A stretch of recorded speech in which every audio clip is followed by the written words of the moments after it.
Destiny. Let me do some cleaning on my computer and hopefully that gives it more light. Fuck us over today. Who rolled last time? I roll all the time. Okay. Yeah. Okay. DM rolls. Force. Suddenly, a dark. It's gonna be one of them days. Oh, wow. hey, that's good. Mm. Quickly, guys, We don't don't spend use any any of life them. side points, so we keep all of them. No, So for the Yeah. audience at home, because we are recording now, I just Okay. rolled 4 force dice, one for every player, to do the yonder Destiny pool, and rolled 5 white, 1 black. So yeah. Good tidings, I guess. All right. Let's also do duty. Everybody still has duty 10 except for Loth, who has 15, right? Oh, yeah. Okay. Yep, all. So that's 1d1. 10, 10, 10, 4, 5. Oh, so close. No one. Literally, off by 1. Missed it by I won. that much. What happens when we get within the duty margin again? Good things. One Good person news, everybody. gets +2 wound threshold, and everyone Everybody, else gets +1. If I get Unless- +2 wound threshold, I'll stand in front of everyone and be like, I'll take your bullets, don't Is worry. this procession based or permanent? Procession. Just Okay. If it was permanent, that'd be broken. No, it's just so the mechanic started as obligation in Edge of the Empire, where it's a bad thing. You don't want to get your obligation rolled because that means that your past is coming back to bite you, and you take -2 strain threshold, and everybody else takes -1 because it's a scum simulator. And then Age of Rebellion is like, what if we took that and made it a positive? So that's duty. So if you are inspired by your duty or it's relevant, you're stronger and more resolute and stuff. So it's good. And then So we all get it at 20. the morality 25. thing was like, in the beta, they tried to make it a normal roll thing to be like, ooh, your morality comes up and then your conflict gains and stuff are doubled, but that was really dumb. So they just was like, okay, that's just one way you can handle morality, or you could just have morality trigger when it triggers, which is what we do. Anyway. You know Okay, so that's that and that. Lucky, are you alive? Yes. I need you to not die because we're starting the session and you're like the only person I actually have a scene with in mind. Okay. Hang on, kind of let me- important. Alright. But just Well, so, basically to recap, we're probably going to go say it's like a day or two later. So obviously, between sessions, everybody heal all strain they have. Yeah! And the one of you who is actually wounded, you can probably go ahead and scratch all that off. I think you get like 1 back a day, naturally. Oh. Yeah. Perfect, So- I was And 10 I out of can 12 scratch anyway. off all my strain then. So that gets rid of all that stuff. And so basically we kind of established last time what you guys are going for, but I figured first we'll start with a little scene to kind of put that in context of in character. So at the very least, all our Jedi, probably the ARC Trooper and some of the other guys, will go around and you'll be in a scene with like, the hologram table and all that, talking about your strategic goals and stuff. So Commander Brix is there, Jedi Master Lago is there, that kind of stuff. There's probably the Republic Governor, the Science Governor of Science. He's an Ithorian, just cuz. There's probably some holograms up to the Republic officers in orbit on your ships, that kind of stuff. And just, you have a little chat about what you're dealing with right now on Soheliv. So, the commander or the clone commander will bring up the fact that, well, now obviously you've got enemy patrols getting closer, so we really need to organize some force recon and get a large unit of guys to go out there and locate them and maybe take care of them before they become a threat. But the governor will bring up the fact that he's been getting reports that outlying villages are being attacked, and technically the settlements are under Republic protection, even if the settlers are kind of independently minded, And so that's a big deal. And actually, the Jedi Master will bring up the fact that he's been hearing worrying rumors of a burgeoning black market in the science base and other settlements. Because since you guys have come in and there's a lot of war here, there's additional security screenings and measures and stuff, and so it's getting more expensive to get supplies out here. And remember that, edible food is a major import, so there's been a little bit of a black market activity growing on the planet. Right now, it's just stuff like field rations, spare power packs, and other basic military supplies. Like, there are a lot of civilians showing up with clone backpacks and, like, standard issue emergency blankets and stuff. But there's a worry that if it keeps growing and keeps being profitable, this could eventually outgrow, because that's you guys who are missing your spare power packs and your field rations. Mhm. And there's a concern it'll like graduate to, oh, we're gonna start missing, I don't know, grenades and blasters and stuff, which would probably be bad. One, because it depreciates the war effort, and two, it's, an ongoing criminal thing. So that kind of brings that all up. So if in character Aramaa wants to, post facto justify why you're handling the village problem, that's a good point to do that now. Okay. Otherwise, we can just take it as a given that you're going to do that. Yeah. Sorry, I just completely lost my train of thought. That's okay. Like I said, if you don't really feel it's important for you to say why you decided to do that, because we talked about it as a group last time. Oh yeah, what was the village problem again? Okay, village raids. Yes, you're getting reports that villages are being attacked by bandits, basically. Not like quite organized crime, but civilians are being targeted, and they're the usual scare tactics there. Supplies are being stolen, they're being injured, shit's getting set on fire. Well, I said, I know there's the black market issue, but the way that Aramaa will basically spin it, that sometimes it's better to maybe look at the problem further down the line. People usually be on the black market because they need or want something. If we remove the problems of that takes their needs or wants away from them, we might actually put a dent in the black market until we can actually get a little bit more manpower on it.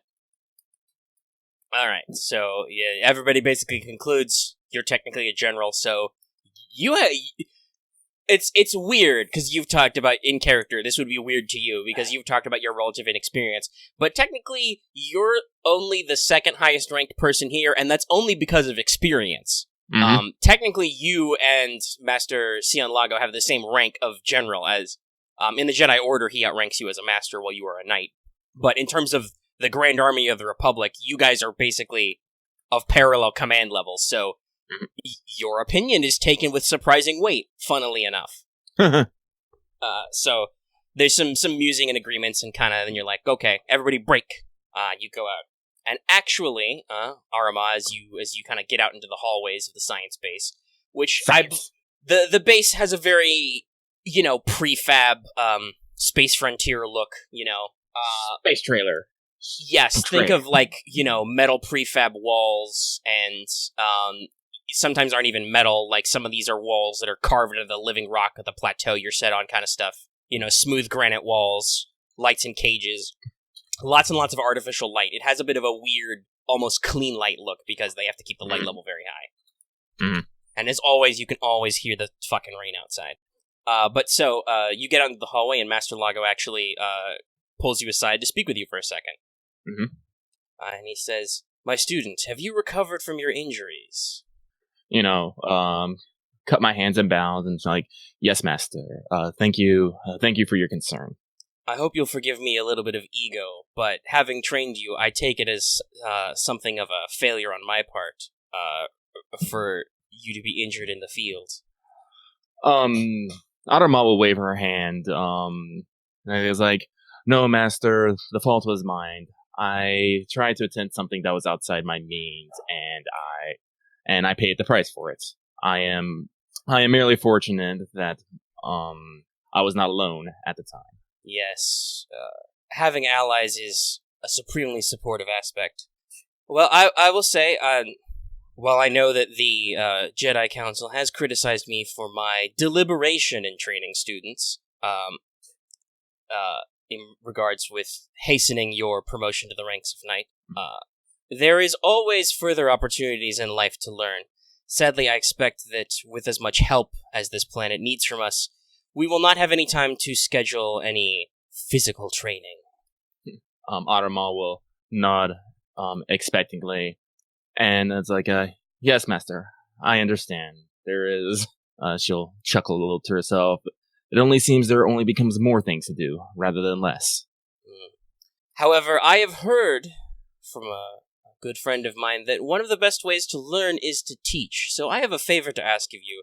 Not as master and student, but as a fellow Jedi Knight. I will be preoccupied in the coming weeks with our grand strategy on this planet, and it may end in a large-scale offensive. I have concerns that, at this stage of his training, Kavis will not be ready for such a large conflict. would you mind looking after him? Take him with you when you go about your missions while I am working.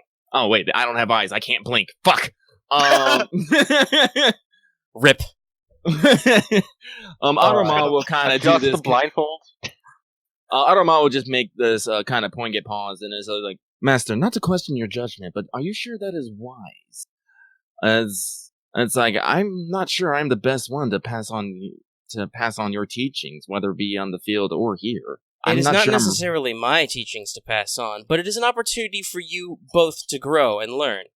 I believe that Kavis is fully capable of taking care of himself. He may be even a better student of the blade than you, despite his youth. Because Marth has, lightsaber 3. However, I do not believe he has mastered my lessons on deliberation yet. I see.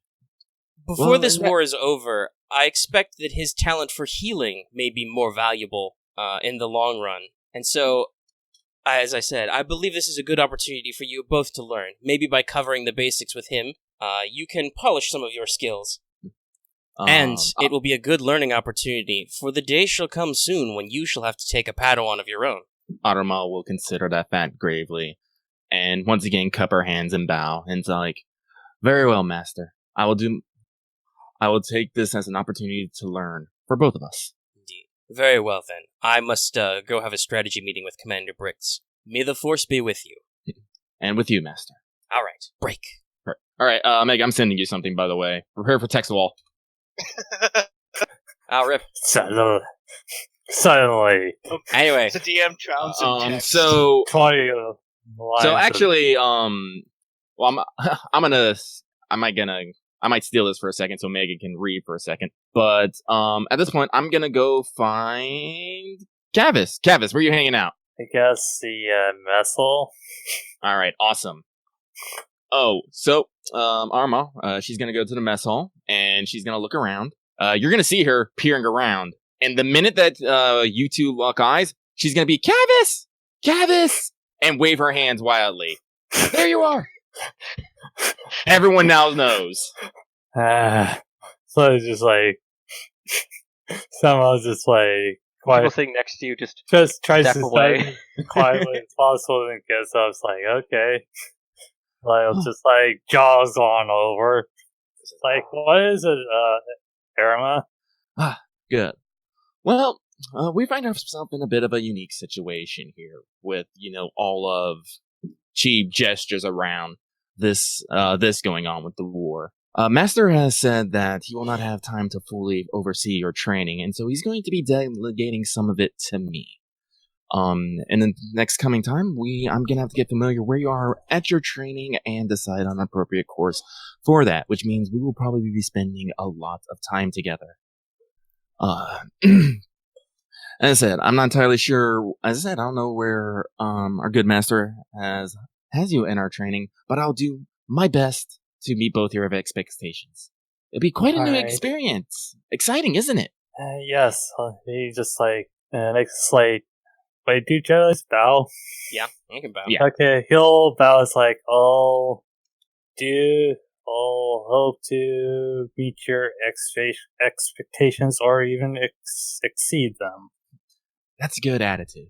But as I said, that will have to come later. As I said, we're going to be moving out here soon enough. So if you have finished with your meal, would you please accompany me? Yeah, he just like looks over his shoulder at the empty tray or something. It's like, then looks back. Yes. Oh, excellent. Let us move forth then. All right. Okay. Thumbs up. Okay. Full Good. second down. So yeah, I probably should have pitched it earlier, but I was trying to make sure that we got to the scene before it exploded. This is before you actually start figuring out stuff, because presumably you're going to want to do some intelligence and not just jump into a tank and go, drive me to this village, I shall save it. With my sword. So there'll be plenty of times to figure out, get some angles on some stuff maybe. But if you guys want to do any role-playing vignettes, that's also a really good time for this. Mm-hmm. All right. But if nobody else has any scenes, we can also just move into what do you do? I mean, are any of you guys hanging out in the mess hall? I probably would be. I'm not sure. Or are you aiming up out in your room or in some sort of like firing range? I just don't have any I don't have a scene in mind right now. I think Camo's maybe a few hiding games behind down the line, plot maybe. plant. Well, you say I mean, let's see here. if one person is eating, it's reasonable to expect that another person might be eating. Would it be too far-fetched to say that I would be eating with Kavis? I don't know. If you I guys mean, hang- do you eat with the like? Is the squad that we rolled out with is it like my command, or is that just a bunch of guys that got through together for the mission? Well, we decided. I think you guys said you wanted to be Sierra Company last time. So Yeah. Swamp dogs. well, yeah, that's the recon battalion. It has several companies but under it. then So we're You didn't say it like the Omega way. Sierra You have to say it like he does. I can't- Swamp dogs. Exactly. You have to say it like Anyway. say it like it's a Swamp dogs. Swamp dogs. say it like Diamond Dogs, but more swampy. Yeah, exactly. Anyway, Oh, swampy. Okay. Oh, it's literally Swamp. the diamond dog symbol, but covered Yeah, in like bayou. swamp foliage. well, we haven't talked about your iconography yet. I'm imagining that your markings are like blue or green, but I don't know for sure. Anyway, because we haven't established it. You guys could be maroon for all I know. But I'm pretty sure Boots, you're probably eating with rest of Sierra Company. Oh yeah, what I was gonna say was that I was thinking that, especially since you picked it, that even though you're a general, they've probably got you on especially after what you sent, they've got you on sub-battalion command. So you're still an important leader. So you've got plenty of guys to do what you need to do and are assigned to. You're basically Sierra Company is basically seconded to you, and maybe because they're your personal guys, they'll get a cool sub nickname someday. But Someday. for now, they're just basically volunteered to you. So, Grek, which is just the Orobesh word for G, Fireteam Grek is assigned to you, which includes Boots. Okay. No Loth. Nah, I think it's maybe out of taste. Well, it's funny. It makes me laugh, but I still have to say Yeah, no. So, I think all of them are also taller than her. I don't know. I haven't finished writing Aramaa description, but Okay. You could be a giant. Sure. no, she's not giant. Well, yeah, But- that's the thing. Clones are 6 foot flat. Yeah, but actually no. I probably I wouldn't Well, Yeah, this no, is this is before- a good opportunity for characterization. So, Yeah. the clones are. We can presume that some of the clones are probably eating. They're probably. Actually, that's a good question for Kavis first. You're technically a commander, so you outrank everybody except the commandos and the actual clone commander. Do you sit and eat with the boys, or do you sit up in the officers' mess? Will you sit with us peasants? I'm telling you right now, Aramaa sits with the peasants. They'll sit off to the sides of the peasants. All right, so No, you're gonna he's sit that next to kid in school. Aramaa now. Shit, yeah. But all right, You shall so now be glued to her hip. I wonder if the ARC troopers find a place to eat and They're just hang out and play very cards or curvy. something. yeah, I don't know. That's what I was gonna say. I don't know if you guys eat in your bunk or something, or just to keep the mystique, you don't eat with everybody else. I don't know. But I was gonna ask. So, since Boots is here and he's, how do you and your squad, handle mess times? Are you guys? Do you feel like you're maximum readiness? You guys are still wearing all the armor but the helmet, or do you I imagine. strip down to maybe the imagine body glove it'll or your be- regular uniforms? I'd imagine probably me and if I can't remember his name correctly, but the guy who collect all the junk. Scav? He'd probably also Walker. Yeah, Scav. We probably Walker. both Walker. Yeah, we probably both be in not in our armor, but the sleeves that you said. But everyone else will probably be in their armor.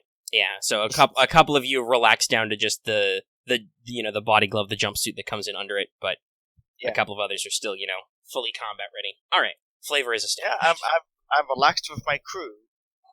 All right, Part of the squad, a part of the family. part of the So, ship, part of the crew. Wait, So Aramaa is gonna spot Boots and Walker and be like, "Oh, Boots! Again, much waving of hands. And Is she's it gonna- jumping? Is it jumping up and down this time, or I don't know, everyone's sitting down. If everyone was standing up, there might have been some jumping, but I think we're okay. okay? Not that tiny. But Yes. What is it, Commander? it's like I said, we are expecting to be entering an operation here soon enough. Please kindly inform the commander that I want the Greg fire team ready and standing by. Well, we're all here. We can probably hear you. That's all good. I'm gonna look around and say, I'm pretty sure being in only half your armor is not ready, Boots. I can be in my armor in a jiffy. Do that. Please finish my food first.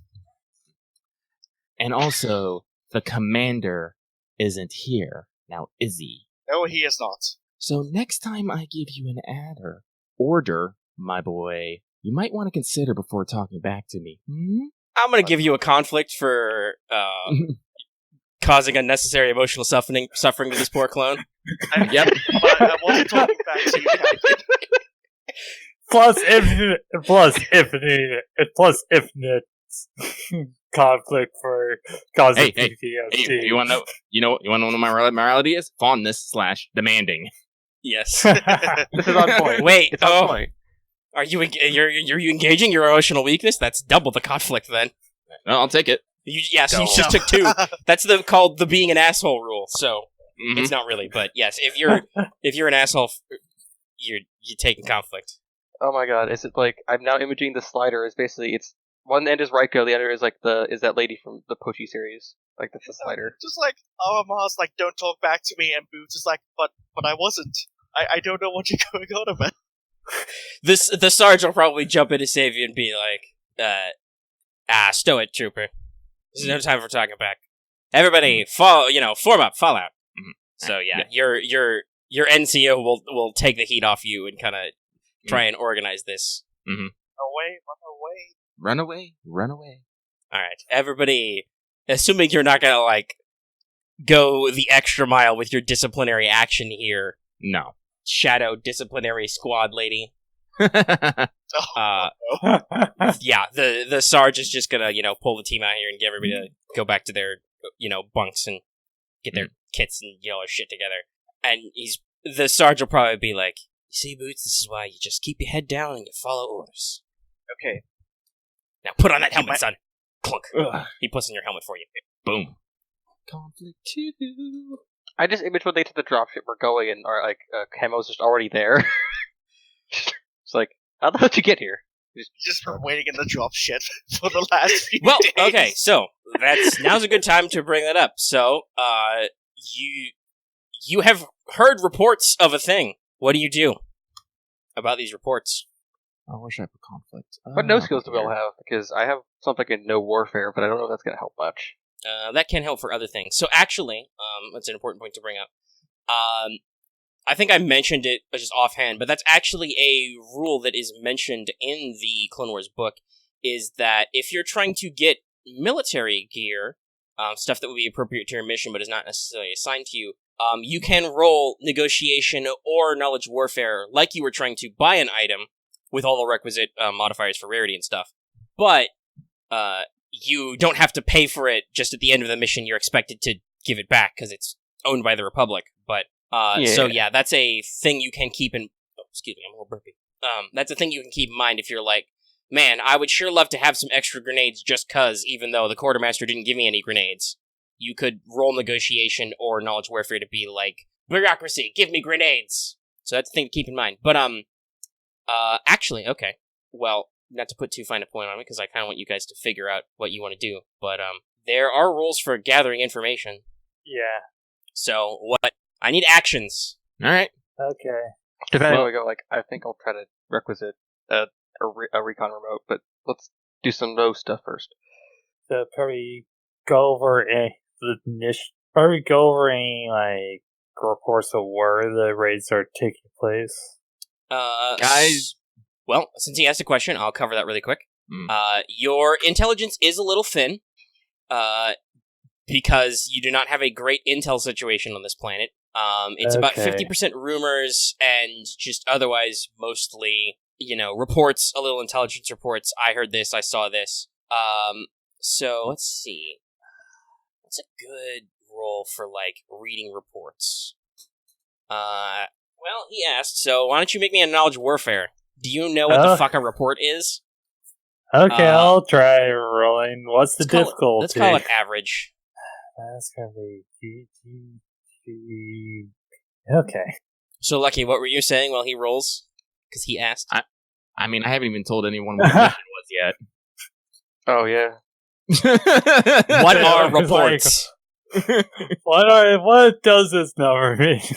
I've just told people that we're about to start an operation. Everyone needs to form up. I haven't said shit about what we're actually doing. All right, well, okay, so that's my bad. I'm trying to move to the action part. Yeah, I know. All right, you're assembled. We're somewhere. assembled. I don't know. I don't care where. It's a white room. It's a white room. Everyone's formed up. Everyone on their armor and gear. All right, cool. Aramaa will address everyone. In the efforts of maintaining the peace and finding and getting some investigational leads, we'll be investigating some bandit raids upon nearby villages. Before we go tramping out into the wilderness, though, we need to gather some information.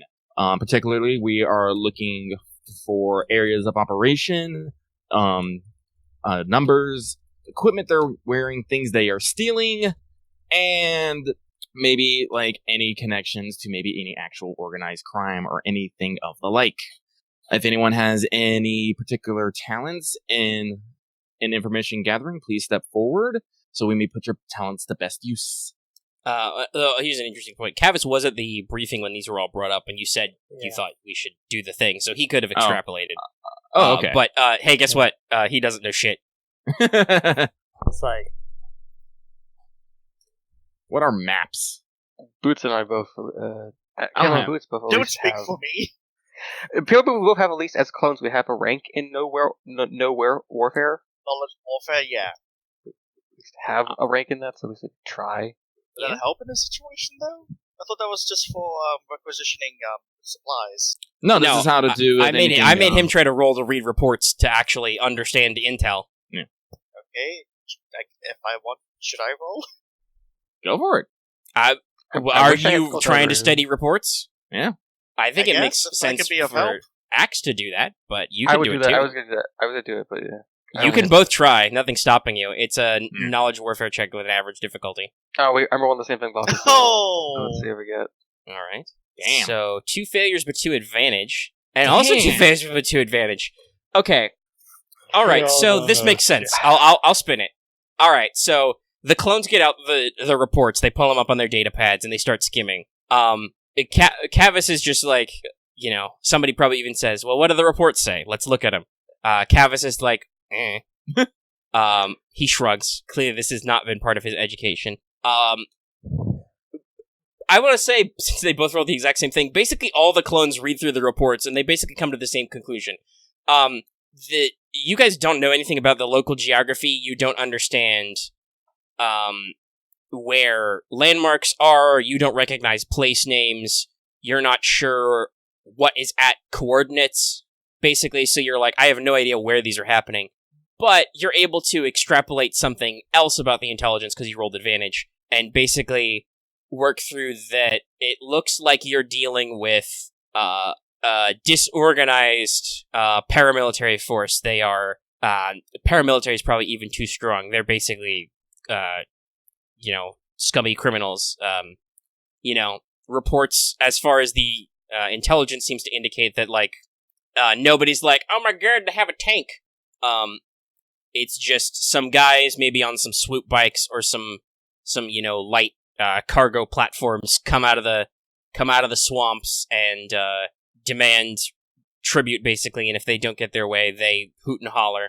So you're looking at guys who are basically, what's the best way to say it? They're probably just wearing, space clothes. There's a lot of vests in space for some reason. I don't know why vests are so popular, but they are. So yeah, you're probably looking at like I said, some guys in some, hardy space vests and rugged wear, leather jackets and stuff, and they're mostly armed with blaster pistols and knives. It sounds like maybe some guys in some clubs, basic civilian weapons. So you extrapolate that from reading the reports, but you're like, where even is the Razor Glades? I don't know. Well, I guess our next step is to actually understand where we should be going. That would be Well, okay. There's two ways to go about this. You could ask around, which is basically you could, gather information, which is one way to do it. That would be more social facing. Or survival is navigation usually, or if anybody has knowledge Outer Rim, they could roll that to know about the geography of this planet. I think it'd be best if we go ask someone about maybe some of these attacks or where they happen. Do you, keeping in mind that there could be complications and bad stuff if you roll, do you all want to go out and gather info, or do you want to elect one person to do it? I don't really have any social talents. I one think person to do it. Yeah. Okay. So this will be it'll be an easy test, but it will be either a charm or a streetwise check. Neither of those. Aramaa will take care of it. All right. She's she'll basically Kavis, you come with me, and rest of you clones keep looking over these reports and see if you can extrapolate anything else. All right. I'm gonna go take a copy of this and talk to some persons about maybe some info, and so I will roll. Well, if Kavis is with you, he can give you unskilled assistant, which gives you that'd a be boost great. die. I'll take that. You said it was an easy check? Yeah, it's an easy check. Charm or streetwise, so that's basically... I think streetwise is cunning and charm is presence, so probably presence for you. Yep, I'm gonna go with charm. And boom! Hey! Right, 1 success, 2 advantage. So I will say that 2 advantage is, unless you have something else you'd like to do with it, that probably just means you get it done faster. Yeah. Alright, so you're okay. The clones, they're nice. They're soldiers. I'm just gonna ask some people. And because you've met one lately and you've been working with them, there's a lot of the population of the science base is locals, whether it's local guides from some of the nearby villages who come in for work, or scientists who have been here for a few years, that kind of stuff. So you just go out to there's probably some open air bits, but there's a lot of indoor marketplaces and stuff. So you probably just go down to the local, whatever the equivalent of a watering hole is, because every place has a cantina. It's Star Wars. Yeah, it does. So you go down to get your fresh, sparkling spring water and ask some guys, hey, we've been hearing about this village raid problem. Do you know where that is? We'd like to go take care of it. And so, actually, so they can't quite agree on all the places it was, but you do hear that the township of Canhead was the site of the last attack. It's one of them is that there Canhead. It's a medium size, maybe a couple thousand people. They've got they're out in the. I dropped something on my mic stand. Sorry about that. Mm-hmm. But they're they out there somewhere over yonder, over in the Global Snack region. Biowords. You can't miss it. They've got these very big, deep ponds. They got a lot of water areas out there. They're actually if you study a map and look at it, that region is technically on a lake or a river, but it's very hard to tell with the way the water level is on Soheliv. So they're known a dock town?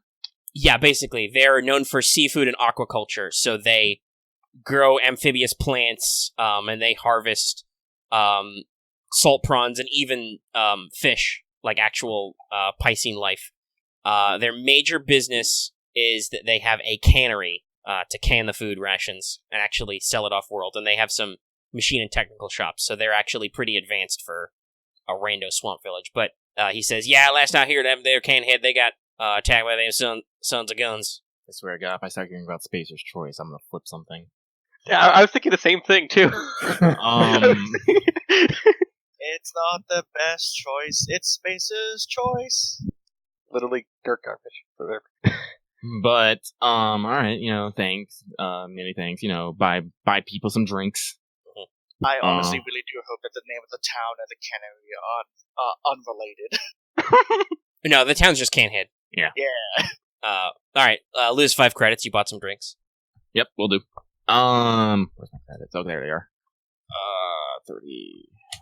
Alright, so, alright, I'll just basically ask for some directions to get to Canhead. Alright. I'm not gonna list out his whole thing, but he gives you the, you gotta take off from here, you're gonna head northwest, blah blah blah. Mm-hmm. There is Awesome. there are like sensor packages and shit for this kind of like find your way thing, but whatever. Those cost credits. Anyway, Excuse me. Jeez. That was a deep one. Sorry. that's okay. I've been, like I said, I've been burpy too. It's all good. And I'm drinking a lot of water. So, I'll head back to where the clones have set up and see if they've made any more progress. They're probably staring at maps, be all like, "What is this even?" He's just holding it upside down. You're probably holding it they're right. probably talking about the names. They're like, what is the global snack region? That's got to have 2 Ks in there, by the way. Oh, so it's not X, it's KK. Okay. It's like, who came up with this? It's like, what kind of name exists? Global snack. What is There we a razor glade? There we go. If it's not That's like, like if it's not a field full of knives, I have no idea. that sounds terrifying. That's what basically Aramaa walks into hearing. It's all like, what is a razor blade? Filled full of knives? That sounds terrifying. All right, boys. If only you guys had knowledge xenology, you would know how right you are and how terrible it is. Yes. Maybe we have to actually get the xenobiologist to tell us what's actually happening on this planet. And then Eventually. it's just like, Do yeah, we it's have just one full of those? fucking knives. I mean, you're in literally the Republic presence on this planet was established for science. You have people that can tell us. So theoretically, if you guys wanted to go attend some lectures, you could. Or it's like, That would be a Yeah, little. but That would be a places- little funnily off theme, though. Here we have a field that's just filled with knives. Anyway, Continue. all right. So I'm gonna grab the maps, and I don't know. Are there like I don't know. I'm gonna start pointing out facts. Like basically, I'm gonna strafe the path we have to get. We have to end up here at Canhead. Apparently, this was the last site of the attack, and probably best place to start if we're gonna find any more information. General, this will probably be Raz speaking up because he's the speak-uppy type. What the funk is a Canhead? I'm guessing. Oh, what was his name again? Raz, the heavy Raz. weapons guy. I'm guessing, Rand, it's called Canhead because it has a cannery there. Apparently, they deal with like slit prawns, actual fish, and other things that might be a little questionable, and I'm not going to ask questions about. Oh, well, good thing I only need good old Garfield rations. Yum. He eats a ration for no reason. You keep Delicious. Well, keep your stomach full. We're going to be heading out there pretty soon. So, I said I'm going to go see about requisitioning an LAAT and a couple pilots. Get us out there. Actually, Okay. so this is a good question. How do you wish to transit? Because I thought about this. You could Oh. take an LATI that has bigger space capacity. It's got a 30 passengers, so you could even go for some extra clone boys if you want to arrive in force. And it is a very well armed gunship, but it's also a big scary gunship. Another alternative, even though, Marth, does Kavis actually have a point in pilot space?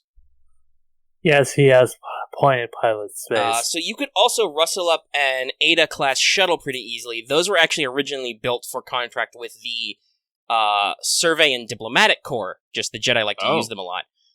That only has passenger capacity for 10, but it comes with racks for jump speeders, which are basically like super light speeder bikes, and would be less aggressive looking, though it's still an armed shuttle. Or if you want to be real subtle, well, as subtle as a squad of clone troopers can get, you could hit up the local spaceport and see if any, get some funds dispensed to see if anybody can be hired to take you out there. But like I said, that's only the subtlety of that only goes so far unless you're actually going to be like, let's disguise ourselves. At which point the clones are rolling. What's deception based off of? Cunning. Yeah. So they're rolling 2 greens. So yeah, I like the but show those are idea. some sample options. What do you think? Well, I'm gonna look down over at Kavis. Yeah, Kavis, you feel comfortable taking a ship out to Canhead? As long as there's no, I think I can do it. Everybody has flashbacks to being horribly shot down last session. Bad to say. Well, like I said, can I look at Just- some battle? Like, have we had any enemy contact between here and Canhead? No. That would be something you would probably know without needing to roll. No. Honestly, your enemy contact is a little sparse. It's mostly been like recon squads of guys have basically literally touch tips with droids out in the swamps, like you guys basically did last time. Okay. There's a couple of cases where, because in your briefing, they've kind of isolated on one of the other continents, there's probably a large separatist presence on an area called the Granite Crown Plateau, which is a big, large block area that's basically raised up and relatively dry. So there's anti-air fire if you drive too close to that region, but no. Of course, the separatists got the dry spot. Fuck them. Well, right now you're pretty dry, but you're on a smaller mesa. But there's a lot more interesting stuff to study here, which is why they built a science base here. But most of the villages are in the lowlands, basically surrounding the science base. Okay. Yeah. So yeah, I'll just mention. According to our latest intelligence, it doesn't look like we've had any combat in the area. So likely of us getting shot, at least on the way to Canhead, is very unlikely. Okay, so it's going to be mostly safe travels. Oh, as I said, there's risk. There's risk associated with everything. It's all about mitigating it, which is the important. Right.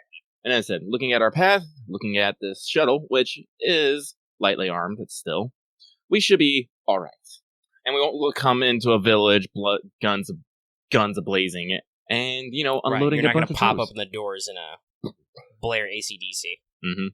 All right. Well, Marth just BRB, so it's good because he doesn't have to roll anything to fly the shuttle right now. Yeah, it's pretty easy. So, do I have to roll anything to?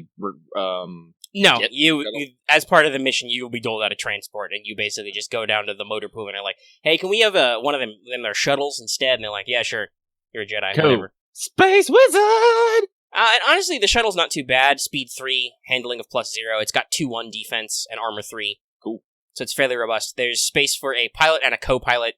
So I don't know if Aramaa will ride shotgun up there with Kavis in the front. You've got space for 10 passengers. So you're taking about 7, I think. Yeah, because you've got the ARC Trooper and you got a 6-man fire team, squadman. And then you've got some space for some extra stuff. And like I said, it comes with a couple of these jump speeders, which are just the really, really basic bitch speeder bikes, basically. Welcome back, my dude.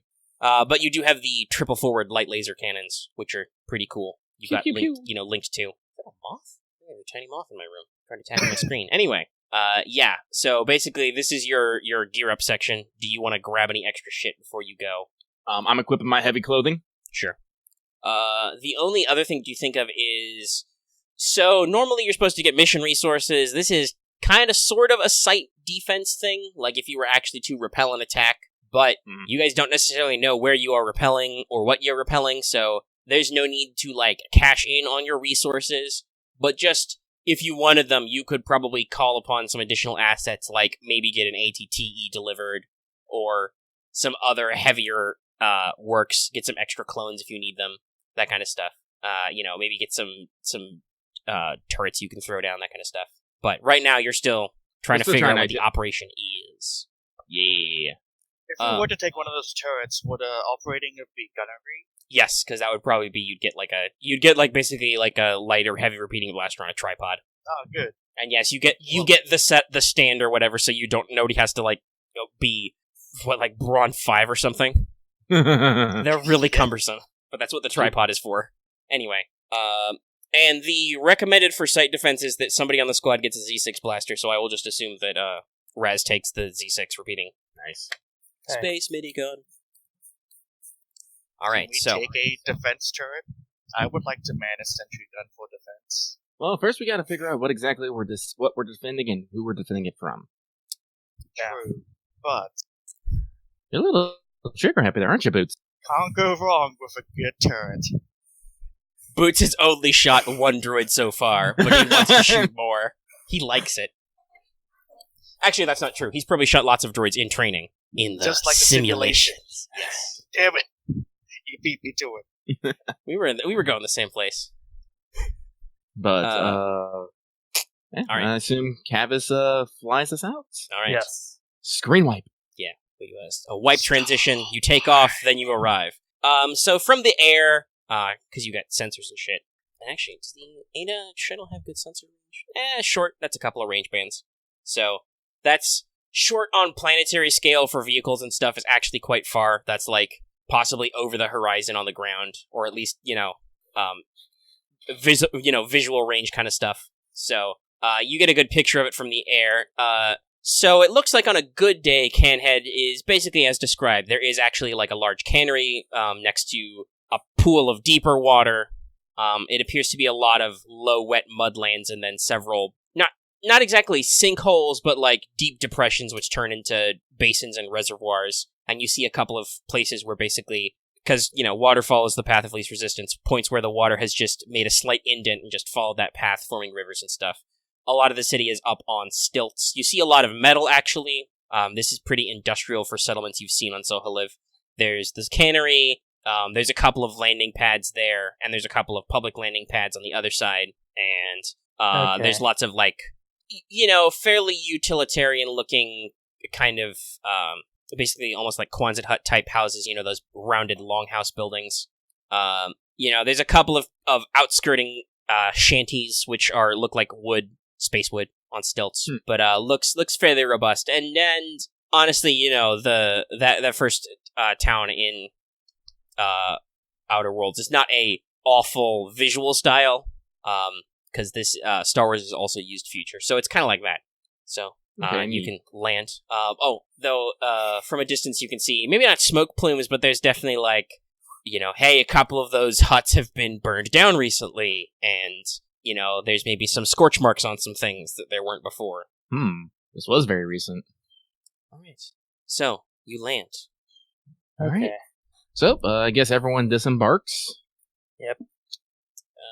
There is a. Let's get this for this. There's a pudgy Twi'lek manning the landing pad. No, Twi'leks are French for some reason in Clone Wars. Oh, my bad. I don't know if I can do a very good French accent. Gee. What is a French accent? I don't even know. Space cheese and space wine. Walk up immediately.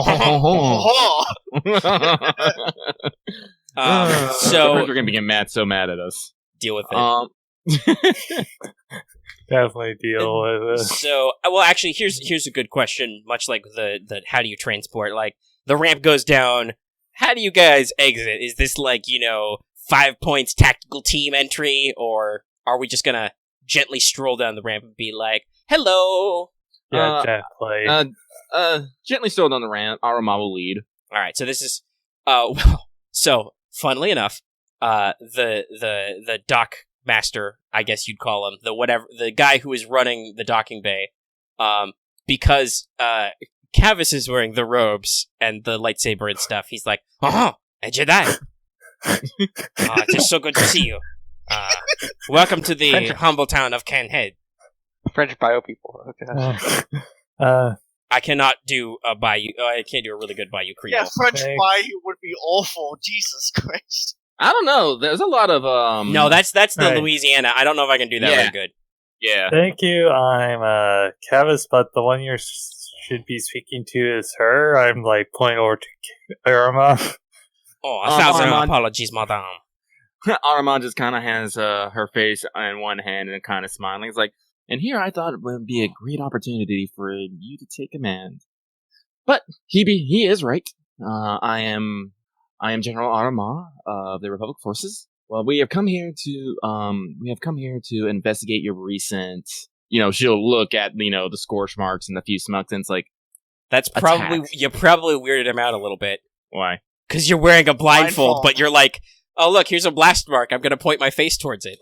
He's like, silently. He's like, that's weird. Well, yeah, that's the mirror Luca thing. It's I know, but this is the first time he's seen your species, because mirror Lucas are very rare. So he's like, I can fucking see without eyes. What the fuck?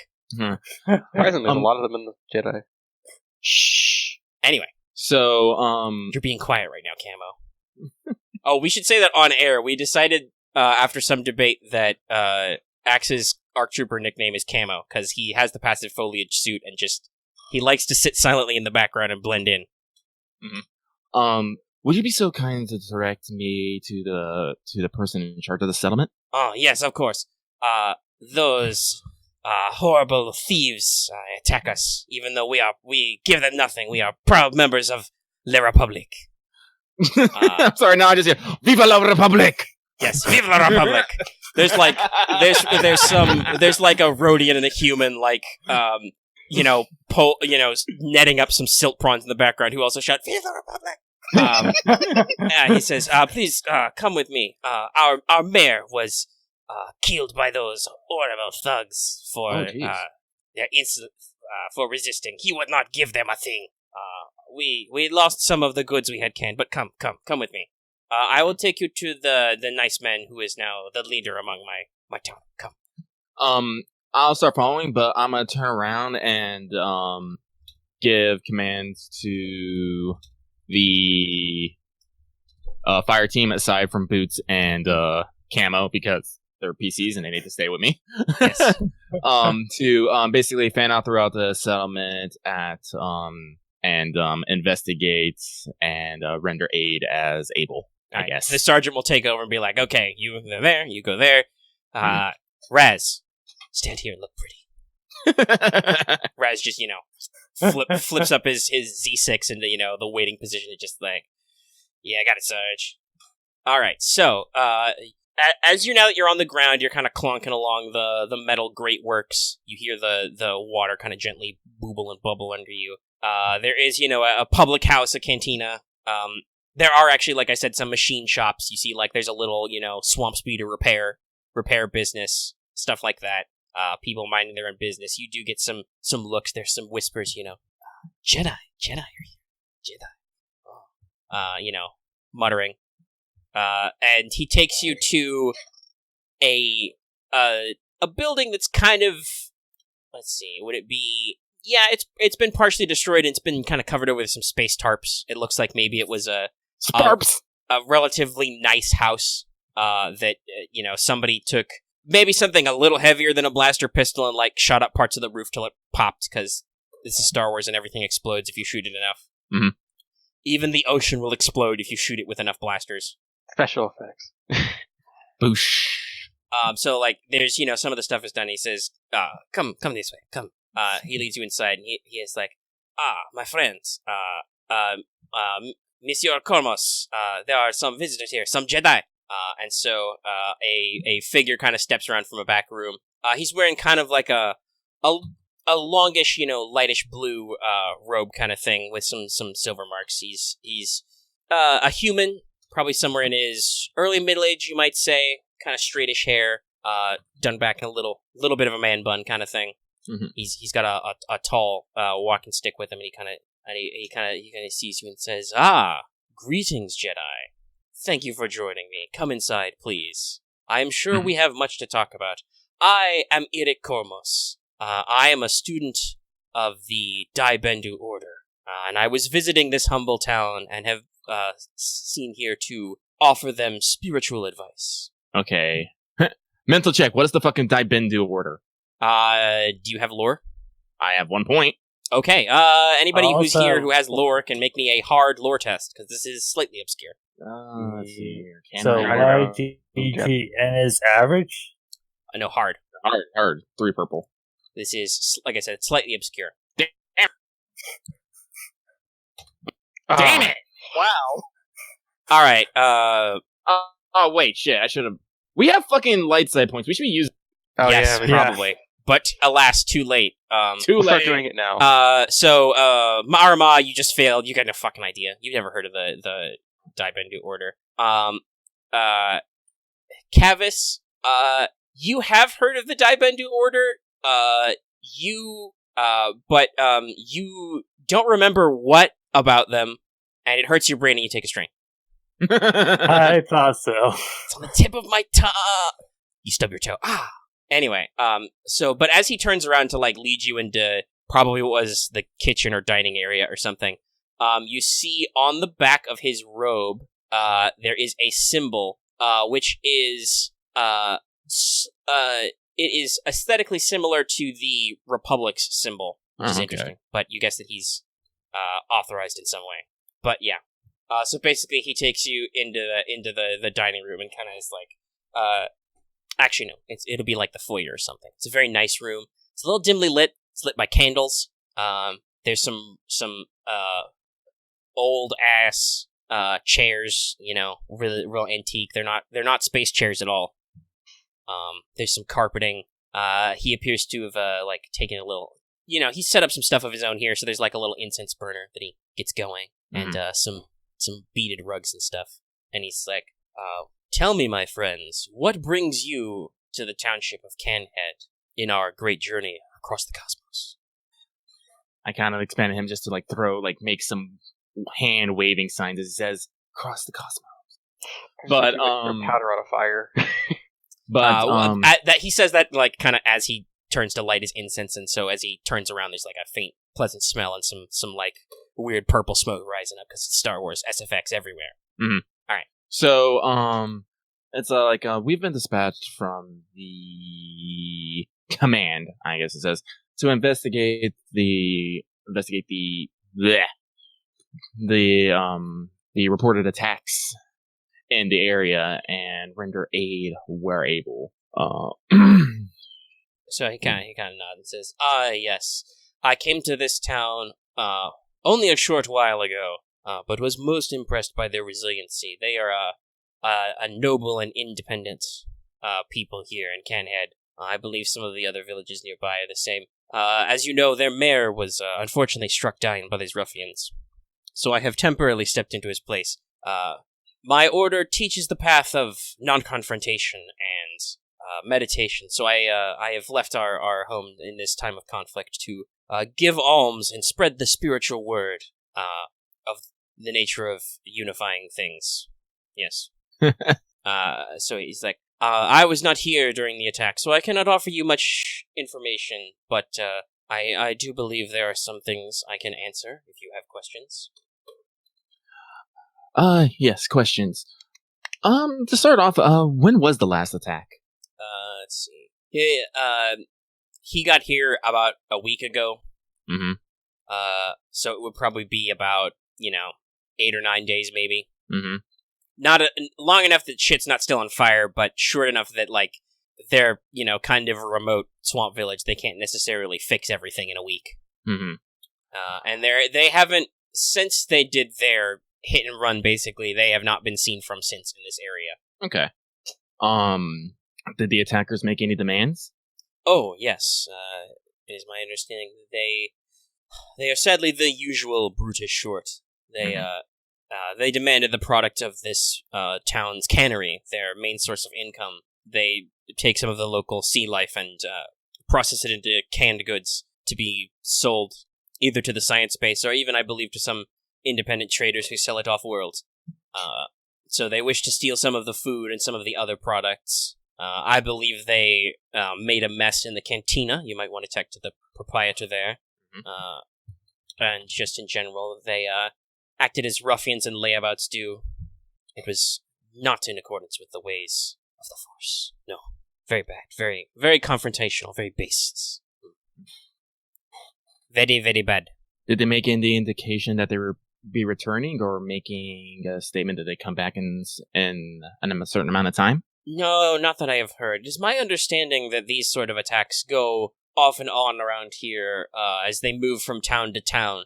They are smart enough to not take everything a town has or be too violent unless the town resists. But they know better than to keep striking at the same place twice. Lest, of course, as you are here now, your Republic arrive and fortify that position. I see. Let me see here. I'll turn to Kavis and do you have any questions that come to mind? Nothing that comes to mind immediately. Well, keep thinking on it. I'll turn to Boots and Camo. Camo, you two are silent. I've been silent. Have you guys anything? Do you have anything that comes up to mind? I have nothing to add, General. Eric Coast. Oh, it's 2 words. Oh. I'm assuming that at down the cantina they have eyewitness reports, correct? Yes. When they are not laboring in their hard work, I believe that many people of the township spend their time there. would you know if the the townspeople fought back against the?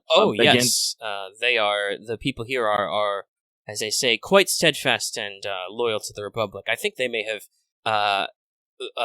mistook the raiders for separatists at first, though.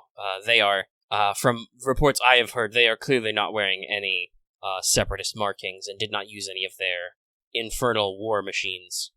So they fought back with what little they had. Some people in this town own blasters. Others have more primitive weapons. I may speak up. Were there any Trandoshans amongst these bandits? I do not remember hearing of them specifically, no. I suppose you could ask. Nobody in particular noted any of the species, so I expect they are those common to this planet. Sorry, not sure if my character should know this or not, but it was mentioned in the document that there were Trandoshan mercenaries working for the Separatists. Oh, yeah, that would be in your briefing packets, so. Mm-hmm. Yeah, just checking if that was a indication or clue. Well, maybe we can rule that out at least. Also, Mr. Was it Cormos? Yes. Cormos. This might be more of a personal question, but you mentioned you are part of the, what was it again, Daibendi? The Daibendu order? I must confess, I do not know that order. Would you explain it to me? Yes, that is fair. While our order may have been much more prominent in history, we have become more obscure of late. We are an order of monks who now reside in a monastery on the world of Ando Prime, which was in, I think, some racing games actually. But it's in the mid-rim. He describes. It is a cold planet where we study in silence. We meditate on the nature of the cosmos. We study non-confrontational principles, as I have said, and we work to discover the ways of all things in this world. Especially our, he gestures to some tomes he has, like, out on, like, a coffee table or something. We especially study the ways of numerology and understanding numbers. I see. Thank you. Well, thank you. Huh. Well, Armand's gonna mull over this information. It's like, I believe that's all the questions I have. You see, I do find it a little odd. You say the mayor was killed. Is there no one else left in their command structure who can take control of the situation? I do find they are but simple people in a transitional time. I believe it is traditional to hold an election for the position of mayorship, but right now they must focus on reconstruction and making sure to preserve what of their labors they have left to them. I am sure if they were able to, they might be able to call from some assistance from the base, but they wish to remain, how would I say, lively and self-reliant. It is much the nature of these people. Sometimes I think it can be a weakness in them, but other times a strength. I heard of the disaster on my way passing through and decided to stop to offer them my spiritual support and guidance in these trying times, performing funeral services, organizing things, and the like. I see. Anyway, thank you very much for your time, Mr. Cosmos. If we have any further questions, can we find you here? Yes, for the time being. I shall remain, I think, until these people get back on their feet. Then I must continue my pilgrimages. Thank you very much. She'll bow slightly to him. Alright. And with a, well, if you're gonna leave, he'll drop the classic, "May the Force be with you." And I'll return it. And motion for Kavis and Boots and Camo to come with. And can we we're tell gonna head if Camo was Camo maybe not even here at all? He could have just been hiding. Who knows?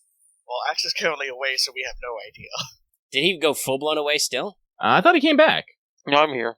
Yeah. Oh, okay, you were I just didn't feel like interrupting anything. Yeah. It's fine. Yeah, you're being the Also, strong I was silent type. Yeah. I was getting some emails from my college I had to read. Sorry. Reading is important. Is Camo awake or asleep standing upright? You don't know. Our troopers are hardcore, yo. So on the So I'll just ask some quick directions to the cantina. Yeah, it's pretty easy. He's And- like, yeah, go outside and go down the thing and go around the other way. Cool. Now, on the way walking in there, turn back to the party and be like, so what we understand so far is there's a pretty good chance that they're not gonna come back here again. Maybe we should try and figure out maybe where they're going to hit next. So, In your mind, there echoes a lesson from your master. Anticipation is the key to strategy. You think he said that while you were playing Hollow Chess once? Before he subsequently kicked your ass in chess. I don't know if I spaced out, but so we're expecting them to repeat the Raiders to repeat an assault on the village. No. Apparently these bandits are a little bit more well organized than first is. It seems that they only are hitting targets once and then move on to the next one. Unfortunately, that means we came here just a little bit too late. They don't seem to be wanting to take a village for everything they have, and seems maybe to be moving down. If we can get some information on maybe other locations that they've hit, and maybe see if we can find some sort of pattern. Well, Are they- actually, here's a They- good point. well, All of you they're- have knowledge. Well, almost all of you. Some of you have knowledge warfare, and some of you have big brains. You could make an easy knowledge warfare check to analyze their tactics, having heard Yeah, I'm about curious. them. because it's like- I already had an idea, but should I roll just in case? Okay. I'm curious if they're just Easy. separate. Well, if you have an Okay, idea so- on your own, you can say it. Mercenaries. But this is just to I'm going to synthesize. spend flip a destiny point to try this. Because I was- it seems like they have the strategy is take a few bits here and there, move on, so that way they don't destitute their own supply train of raiding villages. They go back, yeah, take they a might few be bits, move on, and by the time they come back or circle around, it's all back there ready for them to take some more. That or they're paid mercenaries by the separatists, just disorganized the home fronts. naturally Okay, the art so thinks that. that's- Okay, well, one guy Jeez. rolled with a point. He got a success. Do any of the rest of you want to bother rolling? Or are you good? I will roll as well. Yeah, Oh, jeez. Okay. Okay, that's even better. Wait, Max, it was only an easy roll. Oh, then take the second dice away. So Yeah, we'll drop your threat. That's fair. Oh, you guys are So doing 2 great now. success and triumph, 1 success and advantage. Just wait till combat starts up and we start failing. All right. I have boost dice for Lucky, that. are you going to skip rolling? Because everybody else is doing good? I don't have knowledge of warfare, but hang on. I'll throw my green at it. 50 million threats! Oh no, one advantage. One advantage. Okay, put it all Okay. together. You'd say tactics aren't really your strong suit, Aramaa, but you've got a lot of leadership, so psychology is, Mhm. with no success but with an advantage. From what it sounds like, you reckon these guys are probably operating typical of criminals from a, command and control standpoint, whereas, which means they're pretty big dick swinging until somebody fights back, at which point they probably make a strategic retreat. One success, one advantage. Boots, you get a similar impression with that advantage, but also with the success, you're kind of thinking about their tactics. It sounds like they try to be very scary and intimidating, and they're willing to just shoot up your shit just to show you how much business they mean. But they're probably not prepared for a serious fight, and the people of Canhead are at least somewhat technologically advanced and presumably therefore armed, Mhm. Because they've got it. Their livelihood relies on more advanced technology. There are probably some guys out there who are farming and drying algae and stuff, which don't need any tech at all.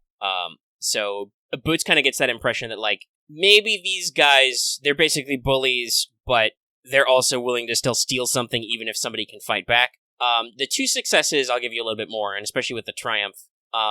Actually, the triumph should be something, I guess, narratively in hand. We'll cover that in a second. 2 success, boys. That's basically, you get the same conclusion, but more so, you think to yourselves, okay, so these guys, they tried to scare this town into giving them what they did. The town didn't budge, so naturally there had to be repercussions because that's just how that operates when you're a bully. But this town is probably large enough and sophisticated enough that they couldn't take them for everything they're worth as kind of a reprisal.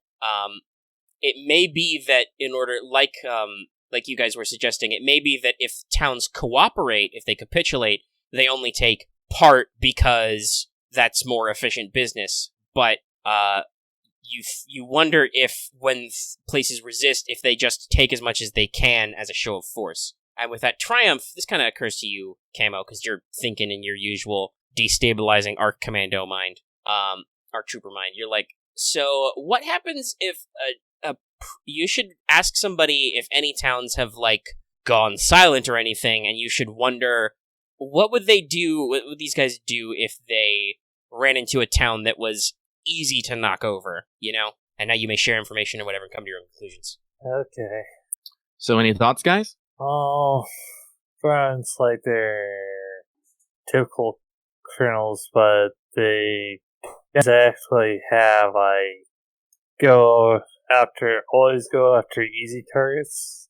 Yeah, they make a show of seeming like a big threat, but maybe when push comes to shove, they can't really do too much. And maybe they're just super petty. So they're just kind of big bullies, then. And they do repercussions for anyone that fights back. Typical Bantha father, really. Typical bandit organization, probably just moving around. And honestly, technically the Jedi Order is part of the Republic judiciary. Even before the Clone Wars, you guys would probably be roughly familiar with, like, obviously, sending a Jedi to bust up a street gang is overkill, but you guys would be somewhat familiar with the basic principles of jurisprudence. So to the Jedi, this does sound kind of like a very prototypical thug situation. Okay. Well, like, they're career criminals, so they're obviously mean enough to kill people and burn shit down, but they're not necessarily a tactical threat. Like, I'll phrase it another way. Without needing to roll anything, you guys can guess based on their description. These guys on their own would never attack, say, the science base, because that would be fucking dumb. And honestly, if you put a squad of clone troopers or two in this town, they probably wouldn't bother, because that would also be fucking dumb, because clones are professional soldiers. Yeah, they probably get most of themselves killed. And remember, the rule of the life of crime is to survive. You know, nobody does crimes for fun. Well, they do, but then those guys are assholes. Anyway. Right. Alright. Okay. Then, well... So, we have a bunch of bullies who... had to share that last point. Whoever got the triumph. That was, the ARC Trooper. That was Camo. Yeah. Camo remains silent. Okay. Sorry, I got another email. As you do. Focus axe. That sounds like a bitchin' power weapon, a focus axe. I was about to say, I had the exact same thought. Okay. Fun. Wasn't there? There's a force axe, ain't there?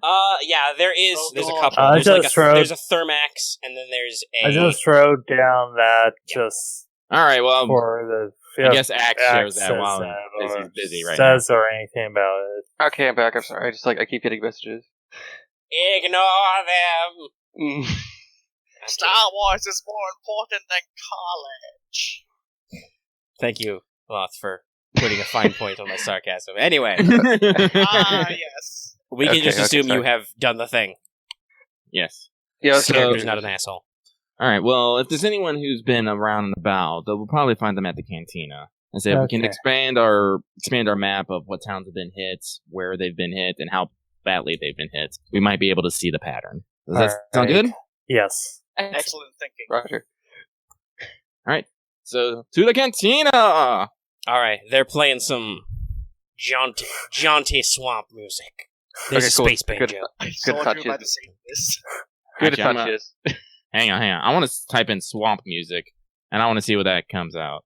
Yeah, that's a I'm limit. recording audio, so I can't do that. But Does Yeah, most hang of on. our does You most walk of in, our it's just a squad bunch of hate- space banjos.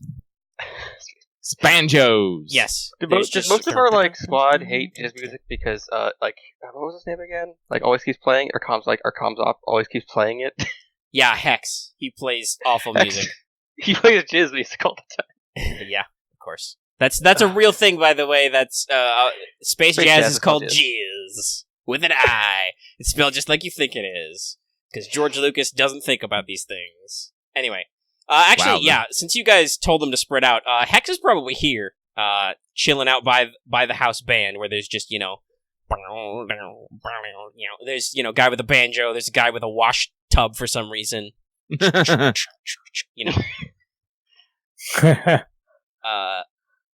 Kind of stroll in. There's an older human woman. She's got some gray in her hair, sitting behind the counter, trying to make a glass clean. It's not going great. Oh shit. No, I found it. I fucking found it. And it has great visuals. Hang on.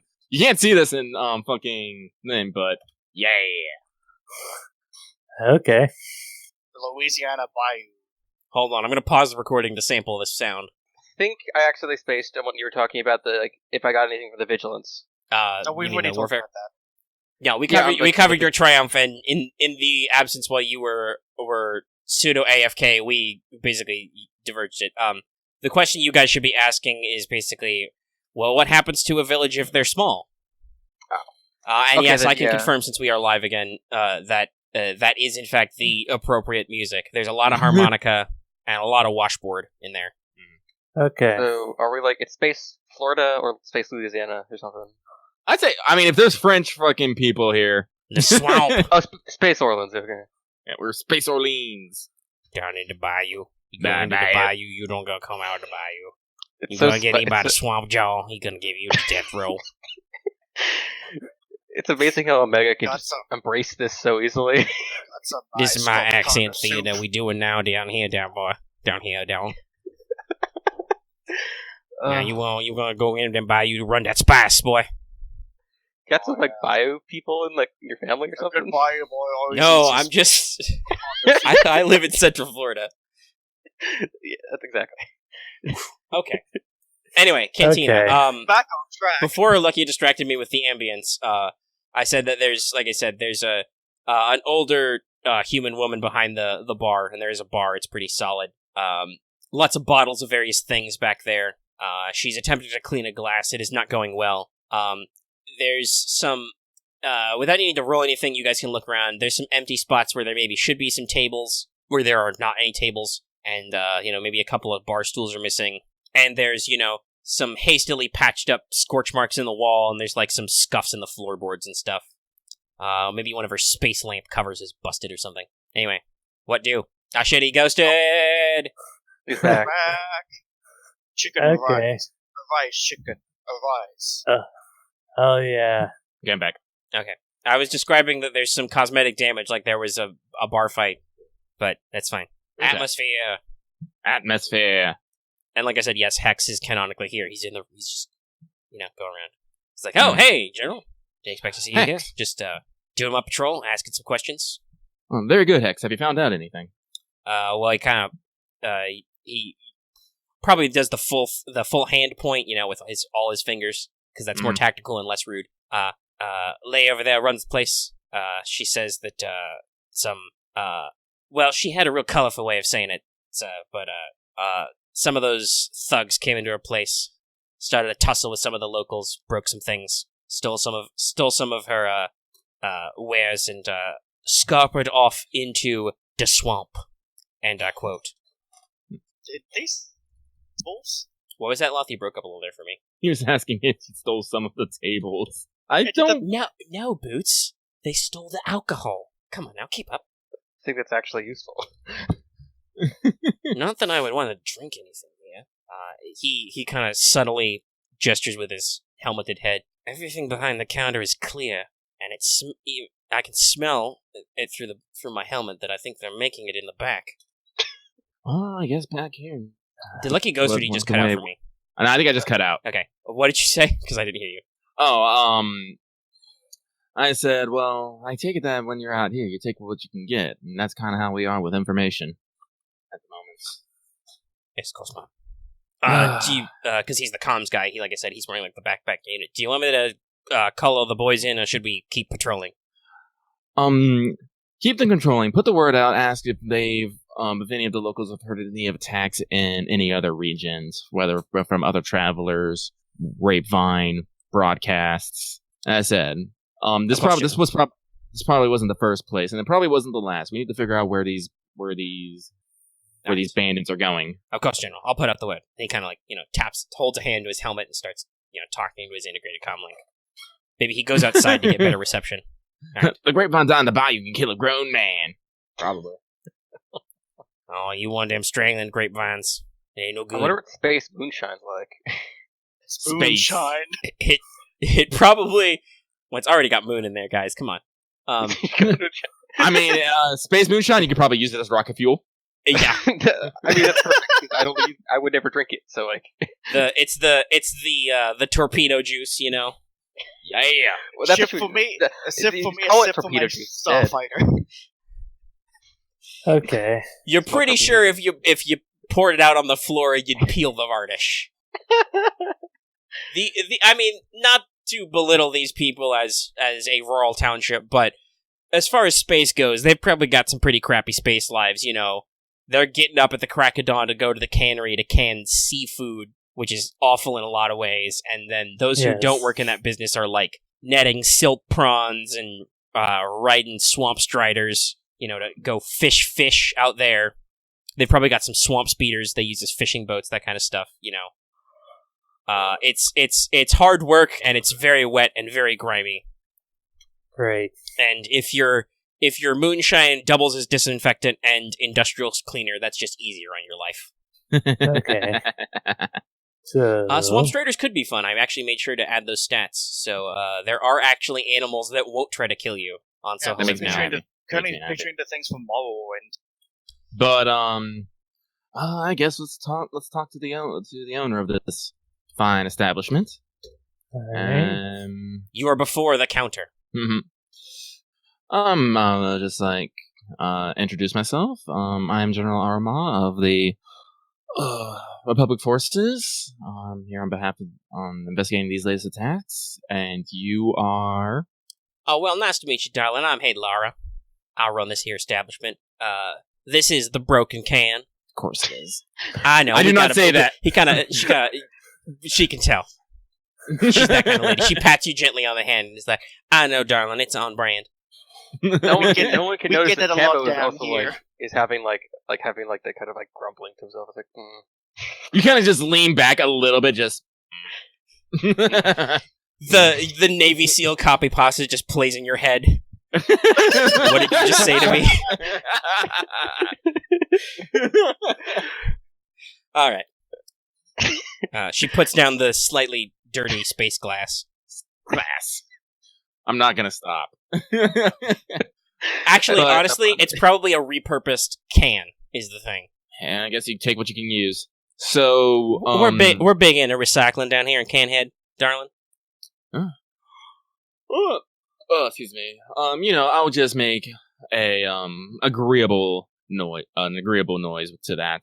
And it's my understanding that at the attack over a week ago, a couple of these bandits, to use for lack of a better word, came in here and made quite the ruckus.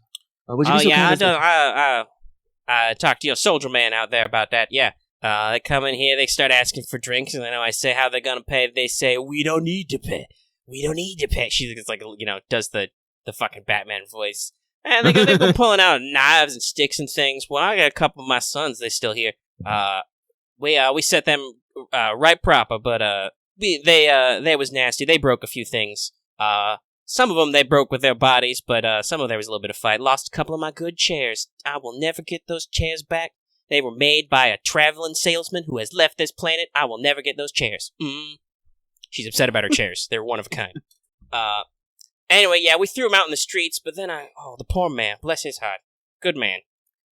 Little strict on the cannery timetable, but he was all right. He was good for the town, but I hear he got into a fight with them. Well, that poor blessed Vuull, he didn't have no blaster with him. He got shot in the street. Can you believe it, darling? Pats you on the hand again. Oh, that's a big spider. Oh, sorry. I'm watching the video still, and there's like a giant spider. Just a giant swamp spider. Yeah. It's like if you guys are like watching, it's like 340. Like starts at like 342 in the video I posted. oh god, let's see an the Australian spider. Oh god, That's a big spider. Jesus Christ. There's a large space spider in the room. Anyway, The spider. Music starts playing, a fucking health bar shows up. it's like a Dark Souls or Bloodborne boss theme. The choir just starts going apeshit for no reason. Going and chanting. Boots and Camo just start rolling behind cover. Oh shit! Watch out, Grenade! It's like I just grab Boots and pull him behind cover. Look out, General! Got the health bar. Crap battle. Okay. I'm Okay. sorry, but Although to answer Axe's question, I don't know how common they look, but the bar stools do look handmade. Okay. Wow. But yeah, so basically she was just telling you that the blessed fool of a mayor went out in the street and told off those bandits with no blaster, and he got shot dead in the street. Can you believe that, darling? I cannot. He's a braver man than most, but many will just as many say he was a fool. Yeah, but that started a big old fight now. And they came. I swear there was only about a dozen of them in town, and half of them were in my bar. So quite a couple of them were knocked unconscious. Let me tell you what. But then all of a sudden, it could have been 5s, 10s, maybe even more dozens of them come out there in the swamp there. I heard repulsors, so they must have had some kind of speeders to come sneakifying on us. All of a sudden, big bright lights shine in your face, couldn't see nothing. This was at night. In case I didn't say that, darling. Pats you on the hand again. Mhm. And just is like, they come up there, they start a real ruckus. They shooting and a whooping and a hollering. Now, most people around Canhead own a weapon or two. We got a couple of space with some blaster pistols. But that won't do you no good against them mud sharks, I'll tell you what. So, she reaches under the counter and pops out, one of those big old 8-gauge scatter guns and just, slaps it on the counter. So, we got some bigger things we come get out when, there's trouble. So we fought back, we fired some shots, so they came in out here fast, and, unfortunately, everybody was so concerned about the mayor that we abandoned the cannery.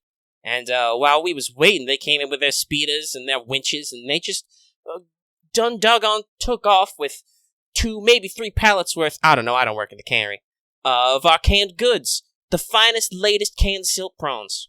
Those don't expire for years now, darling. They just hauled them off into the night, like common thieves is. I swear we got a couple of them, but, they must have got their bodies or they fell down in the lake and they don't come out now. If they do that, let me tell you what. I see. Maybe mud sharks got them. There's some murmuring in the canteen about mud sharks.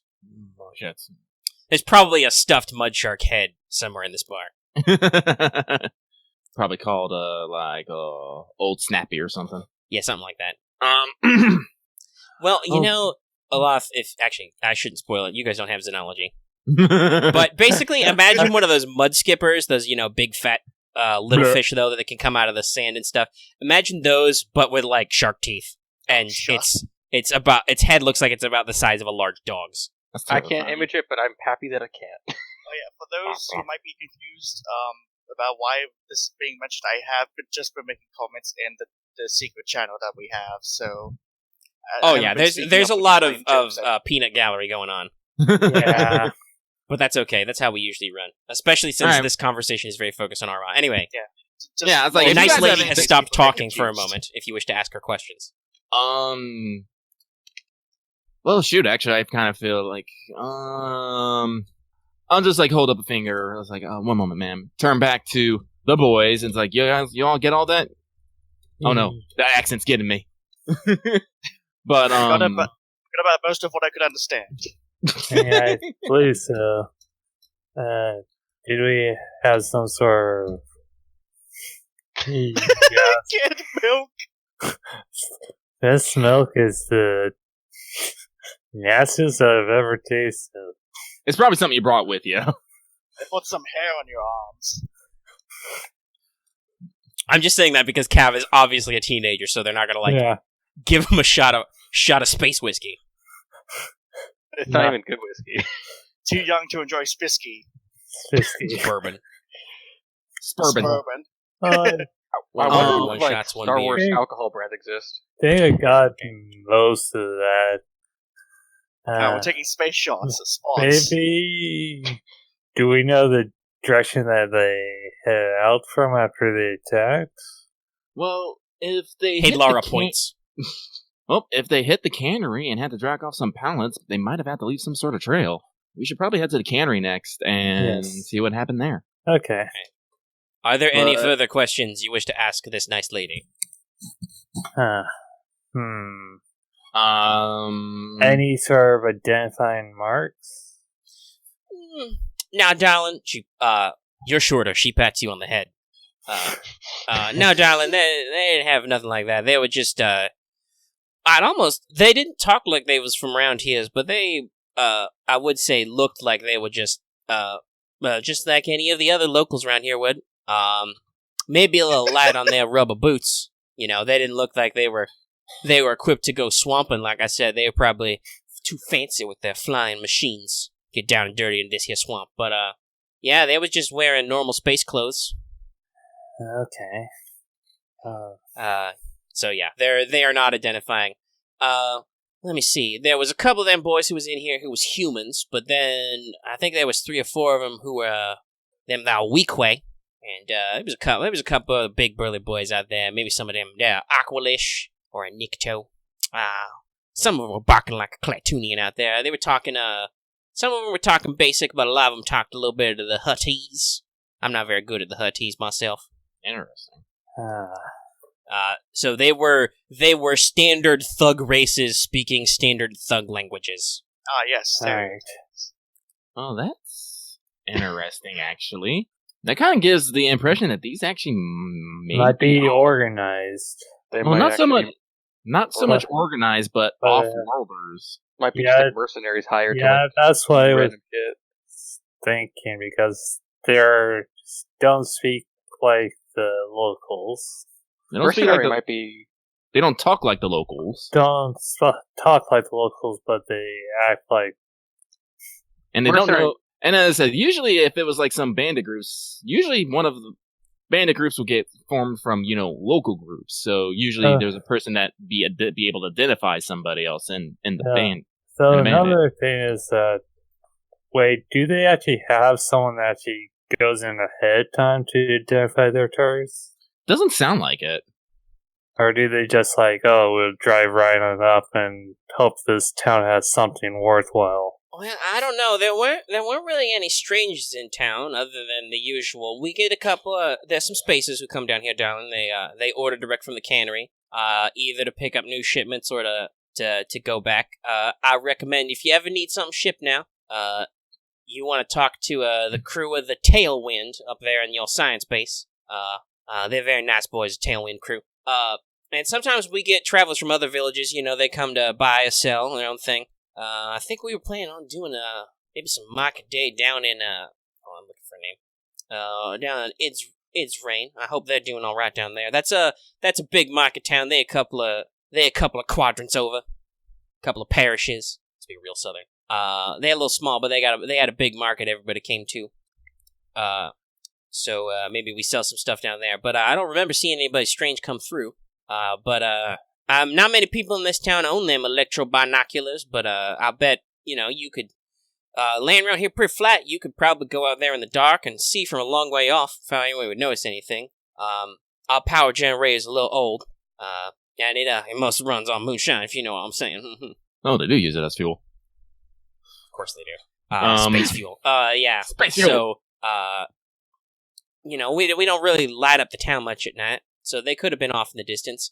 I just reckon. I think it was just after sundown, and those group came in here, and they, like I said, they started throwing their weight around. And it was, I guess some of them must have gone off to talk to the mayor, and they, when they didn't get what they want, they go about their business.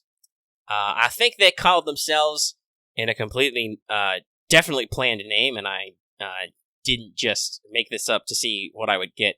I think they call themselves the Violet Shark Fans. Shark fins or shock fins? I had the same thing. I was shocked that it also could have been shock fins because that's. I also thought I heard violent as well. Or violent shock fins. You're not sure. Oh, this accent. So I like that it works both ways. You'll have to decide eventually. Maybe they was wearing maybe a little bit of them purple colors. So one last thing. Have you heard of any attacks on any other settlements nearby? You probably know. Yeah, I'll just say it. Well, yeah, I mentioned that Idsrain. I think, I ain't heard from them a while. One day, about a month ago, we saw a lot of smoke coming from that way. We haven't sent anybody out to check, but it could be that they've been hit. And I will post that name. Idsrain. It's rain. It's raining. I thought of the exact same thing, but my also thought was it's not as fancy as Canhead. Well, wait till you hear about some of the other names I got. Oh boy! I got a couple more. I have too much fun with names. It's I a can fact. Anyway, Loth, are you gonna copyright that? Oh no, I'm pretty sure one of these towns is probably called Lotta Wada. hold on, I gotta jot that one down. But I'm gonna spell it phonetically. It's like the one like it's a place where they collect all like the small like sea creatures, but it's like a small like tower base village, like just one base with like, platforms that go up and up and up, and like in the middle of a lake. Maybe the water is a major export of this planet, so they do have large like purifying bins and plants. Anyway. It's all like just, generally clean water, I guess. If you don't mind me to say something quickly, does this remind me of that we do have a place somewhere in Australia called Wagga Wagga. Fair. Fair. That ain't no bunkum. So, alright, so, and, shoot, I guess I'll ask her. Can we have a map?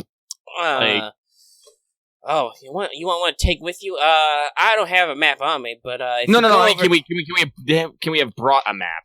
Oh, you want to bring a map retroactively? Yes. Yeah. Okay. Oh, I really should have brought for the recon remote. I just forgot. Well, I was like I didn't think well, as I said, because like we're trying to figure out like locations and shit. So yeah, if like we're here, if like I'll pull up the map and it's like, all right, so if if Canhead's here, where on this map is it's right? Is there just like a generic data pad, like in the gear list, or do I just assume you guys have those? I think a data pad. Wait, actually, I might be thinking of data pad. Data pad is a thing. Data pads are a thing. Records, stores, and displays data format, has text and holo projectors. And there's a couple different ones. How much is that? Fuck. It's 75 credits, or it's a rarity one, which would be. Hold on, I actually pulled these rules up. So one is normally simple. Mm-hmm. So there would be no difficulty to try and acquire it. You are in an outer rim world. It's not recently settled, though. It's like it's been...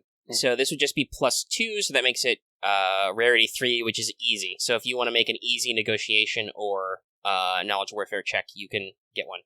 I'll make a negotiation, I guess. Alright, go for it. Hang on.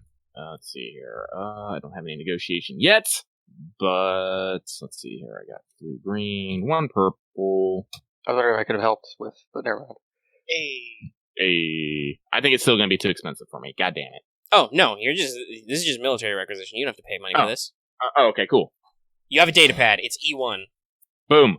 All right, cool. I'm gonna use my data pad. I'm gonna pull up the map of the region and ask the good It's got holo projectors. It's like, can you please indicate on this map where Israin is? Yeah. All right, she does it. All right, cool. All right, so now we have 2 points. All right. Thank you. 2 points is a line. Can I nobody's nobody's gonna get that. That's just a me reference. My bad. Okay. I'm thinking about a Glitch Mob song anyway. All right. Also, so here's a weird one. I was just looking for maps. I don't think there's any generic map stuff. There's a Surveyor's Tools, which you're not going to own because it's like E6 and it's fucking expensive. What the fuck, game? But oddly enough, it says it adds blue to perception checks to plot distances. Plot specific locations, create detailed maps, and calculate distances. Which I'm like, the fuck? Perception? I assume it's like for photography. It's probably really good if you're like trying to scout out, like if you're like space archaeologist, you're scouting out an undiscovered planet. Well, yeah, I'm just wondering about the skill. I'm like, perception, not survival. It's gonna make me question some things. Anyway, yes, you have a data pad. You have stuff. She gives you the location. All right, cool. Again, so, the secret and I will say that game. based on what she said, because she pointed in the background, like I said, which I'm not sure actually that matters to you, Aramaa, if she's behind you. I don't know if that actually matters. Maybe depending if like she knows that she has to like turn to face her, but that's it. Well, I mean, I take no blast. I have 360 no scope. Okay. Yeah, basically, you remove all black for low light and concealment. It's foggy. It's dark. None of that matters. But yes, when you would also know that if you're trying to build like some kind of plot map here, the direction she pointed where they flew off to is not the same direction as the direction of its rain. Interesting. Okay. Well, let's go see about getting another point of reference. All right. Let's go to the cannery. But I will think thank I forgot her name already. Hey, Lara. Ms. Hay Lara for her time, and it says we'll see about exacting justice. Justice. Away. Whoosh. Well, not really whoosh. Yeah, But jump out a window. No, screens. We do another side wipe. Oh, you're at the cannery. not at the cannery. I'm gonna check in. I'm gonna check in with the troopers. It's like, give me a situation update. Anyone pick up any tasty tidbits? There's probably some muttering about tasty tidbits, but it's a pretty basic fall in. So, Walker goes first. He says, "Mostly been checking out the local shops, General. Looks like the ruffians are pretty disorganized. They just stole some things off the shelves and went about their business like a typical rebel before the proprietors scared them off." Mm-hmm. Interpreting, you understand that this means that Walker has bought or pocketed some things from these stores. Anyway. They went in the bag. He has. But he says that, it's, but just, nothing much other than that they seemed a little disorganized. Okay. Opens up his bag. Hey guys, I got a can of Space Monster. I call it Sponster. Sneaks probably is, he grumbles about, it's real muddy out here, General. That means the terrain's not good. They must have had repulsors or something to get out. Basically he reiterates what you want. But I've been, actually, he's probably wandering near the cannery, because that'll be the most industrial.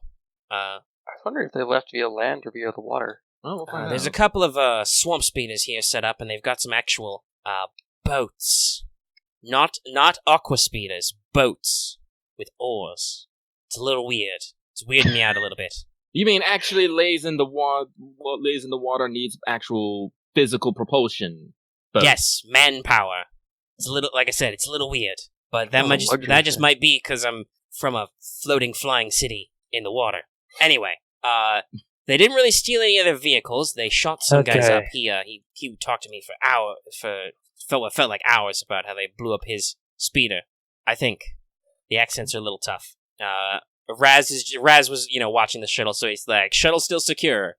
The weird Twi'lek guy came back, and he must have been telling me how cool the Republic is and how great we are.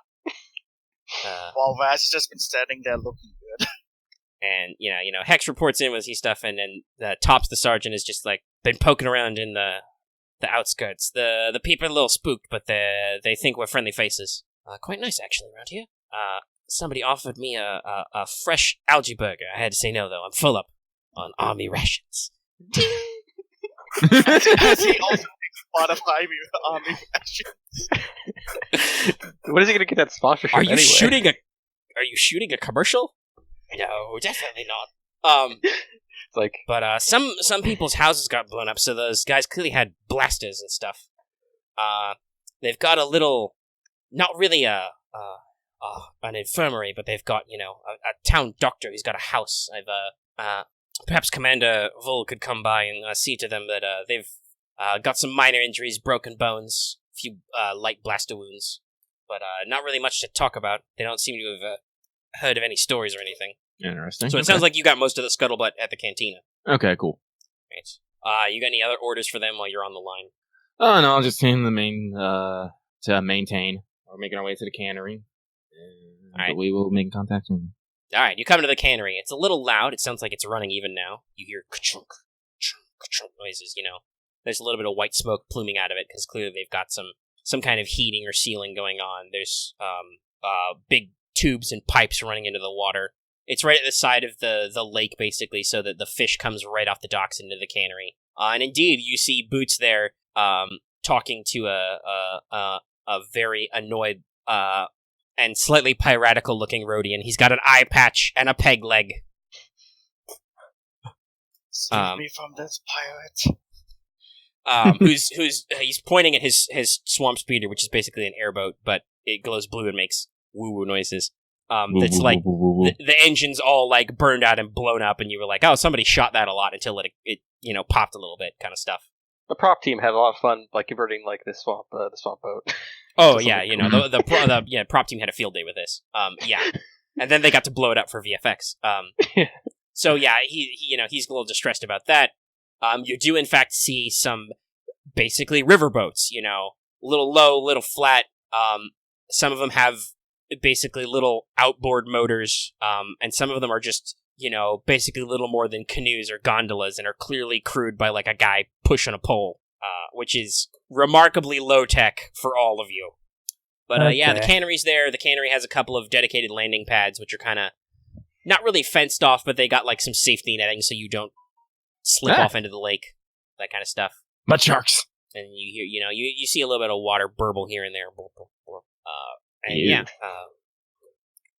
So where are you going, cannery wise? Well, does it look like any part's been damaged? It looks like you can see some cosmetic damage to the outside, but this is a big block of industrial metal. Like this is a piece of maybe a few decades out of date, but this was a piece of Republic prefab technology that came out here, so it's pretty sturdy. Small arms fire didn't seem to do too much, as opposed to like small thin-skinned sheet metal buildings or wooden huts. Well, I guess we'll just walk purposefully right on in. Yeah, there's probably like some service bays and some doors. There's some warning signs, like in basic up there in Orabesh, which are like industrial machines. Use caution. They've got those big "Don't put your hands in gears" signs, shit like that. Caution, hot steam, because for some reason there's hot steam. I don't know. It's pneumatic, I guess. And yeah, there's just a big assembly line where there's just rows and rows of cans that ka-chunk, ka-chunk. They're getting pressed with sealed shut, made out of plasteel or whatever, and then they get a little label thing going, shkloop, and it says just in basic Canhead zone, 100% real silt prawn. Yeah, something like that. There's probably some weird old ass workforce posters in here. There's the whatever the Star Wars equivalent of a hang in there kitty is. A Star Wars equivalent of the lady going, "We can do it." Okay. Yeah, and just all right. There's probably a couple dozen people on the floor. It's mostly automated, but they're mostly like doing QA and just checking that everything's running. There's somebody at the end of the process to make sure all the cans get stacked properly on a pallet and they're all bound up. There's probably a couple of really old, rusted ass industrial droids doing like heavy load lifting and stuff in the back. All right, so quick look around. Does anyone look like they're in charge? There is a guy in a hard hat. His vest is bright orange, whereas everybody else's vest is darker colors. And clearly, this being Star Wars, if he has special colors, he's in charge. All right, before what were you gonna say, Axe? George Lucas has spoken. Where's the lie? There isn't.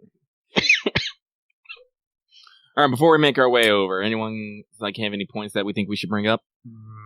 Oh, and I should say, because the Jedi don't have sealed armor, everything in here is like a almost hot, salty smell, because a lot of the water on Soheliv is brackish, so it's partially salt. So it's like they're like everything's got that like raw. Actually, no, it's probably not even raw. It's cooked. So there's probably big cookers in the back, steaming this stuff. Oh, I wonder what Soheliv pickles will be like. I don't know. You mean spickles? No, we're not. They don't gross potatoes here, okay? Not yet. But there's cooking and cleaning and stuff like that because most of your canned goods aren't raw, obviously. Yeah. So like there's a mixture of like the smell of cooking fish and just salty, probably slightly muddy water, and lots and lots of machine oil because clearly this stuff is a little old and it needs a lot of oil to keep going. Lubricate, yo. But yeah. So, team huddle. Team huddle. All right. So we've got an idea of where they'd attacked before. They attack now, and apparently they've gone off into the darkness, possibly dragging pallets of canned tuna. Now, I don't know if they did a smash and grab. I'm pretty sure they didn't nice and neatly load them up onto something. They probably had to grab and drag them. You'd have to leave a trail. It's just depending if like they went through the water, they wouldn't leave a trail, but if they went through land, we'd have some idea where they went. Yeah, so basically, my idea here is we're going to ask and see if we can find out like when exactly the attack happened, what kind of equipment they used to do the attack, and which way they escaped. We'll see if we can pick up some... what kind of vehicle they used to get stuff away, because depending on if it was like a speeder like floating there, or if it was like a land-based vehicle. Yeah, so, and well, we heard that they had a couple speeders already, but from what we heard, like, even though there was only about a dozen guys who came in here, they had more waiting. Also, it seems like while they did have their own weapons, they don't have much in the way of heaven weaponry, so kind of more of a mob than really a group, seems to me. So... Alright, well, if y'all want to do Space CSI, that is definitely perception. Okay. Yeah, let's do some Space CSI. Let's do some Space CSI. I was about to start singing the theme song to NCIS. I'm like, wait a second, that's not it. It's CSI. And we could do that too.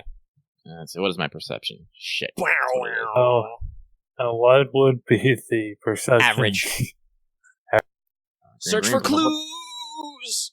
And if some of you suck at perception, which I don't think you do, you could just assist somebody. Hey! Okay. I got one, surprisingly. All dice canceled out. What? Yeah. Oh, all results cancel. That's That's not supposed to happen a lot. Hey, Kavis. You're in Canhead. Kavis, wait, you just realized. You have legs. not that much, but it's more like, hey. It's Survival? real good milk. Actually, you gonna roll? Yeah. You realize it's really good milk like 10 minutes after you've drunk it. Perception, It takes a minute perception. to kick in. It's average, like they've been rolling. Let's see. So you got 1 success. Eyes over there got 2 successes. Yes. So far, just raw success. Let's see if this guy gets any advantage. Oh, no, just 2 success. Okay. Welcome to the 2 success. All right. I like how the clones keep getting the same exact roll. It's almost like they're identical. But yeah, I have better pools. Yeah, well, kind of, sort of. He's got 2 golds in there, so those dice are really good. But I don't actually know if 1 yellow is better than 2 greens. Anyway, so you go out there and you look at some stuff. You reach down, you touch some things with your hands. The clones like peer at stuff out of their visors. Kavis is just in the back drinking milk. Some milk. Some milk. Grow up big and strong. But basically, all of you notice, there's a little bit of cosmetic damage on the cannery. You go out onto the landing pads, and you can see that over the water side, it looks like the little, like, net fence is busted down, like something hit it, smashed through it. And there are scrape marks, like something was dragged across its surface. Cool. So, but clones, you're actually kind of spreading out a little bit. You're looking around. You actually spot, tangled up in some of the pipes and other rigging on the outside of the cannery, you find a length of heavy steel cables ending in a winch hook that just appears to have just got caught on something and snapped off. Oh, did they have like a big, like, barge, like small, like, shipping barge, like, track stuff with? Probably not that bad, but sounds like they had some kind of cargo speeder or skiff, something with some lifting power. But Also, they left for, like, the air or for water, so, like, there's not a direct trail where they went. Unless the crates were hitting something. So that's, you see what you see. Okay. Alright, well, that confirms one thing. They literally dragged them out. I don't know if we want to go trapezing off into the wet right now. This is where, like, having Cal's, like, force echo ability would probably be really useful. Yeah, no kidding. Alas, none of you has Seek. Yet. Yet. Yeah. Thick fist. Well, don't But- even hope with any force powers. So we point out we got some drag marks. All right, cool. You guys point out some cable winches stuff. Oh, okay. So interesting. Is this like, what was the steel cable like? Was it like a broken one or? Yeah, it looks like it got basically caught in the guts of the cannery, and the cannery was stronger than the cable. Or actually, maybe you got mechanics. I don't got mechanics. But I'll roll. I do, actually. Okay, I don't want you to make you roll for this because it's a little bit more of an obscure detail. But because you have mechanics, I will say that Camo can actually tell, yes, the cable frayed and broke. It was not cut. And he can communicate this to you. So that means it was trying to pull something and didn't. Were they trying to steal the whole cannery? Probably not. Remember, they did this in the dark. It's entirely possible. These guys are not exactly a brain trust. They just missed. Or it got stuck. Oh, did they launch this thing instead of, like, hook it up? Well, they're trying to do a smash and grab, so either... Well, look at the end. Is it like a hook, or is it a fucking grapple? It's a winch hook. But yeah, it's the kind that's got, like, it's got a little bit of, the pressure thing on it that snaps shut, so you could slap it on something real fast. My first thought was that they ended up grabbing, like, one of those cargo speeders, and tried to take away, but it was still attached to the wing. That's just a guess, I don't know. I'm going by theory that these are just, like, random, like, scum that were hired by, like, separatists just to, like, cause problems for the populace. That wouldn't be far off, it sounds like. Sounds like we got off-worlders who are hitting targets in more of a collective mob fashion, stealing whatever they can get their hands on and running off into the night. They're not heavily armed, they're not organized in any major fashion, and they don't seem to be hanging around a lot. But there might be someone, like, giving them, like, money and orders. I don't know about that part. We'd actually orders for, like, money to do things. But we'll see. We'll see. Now...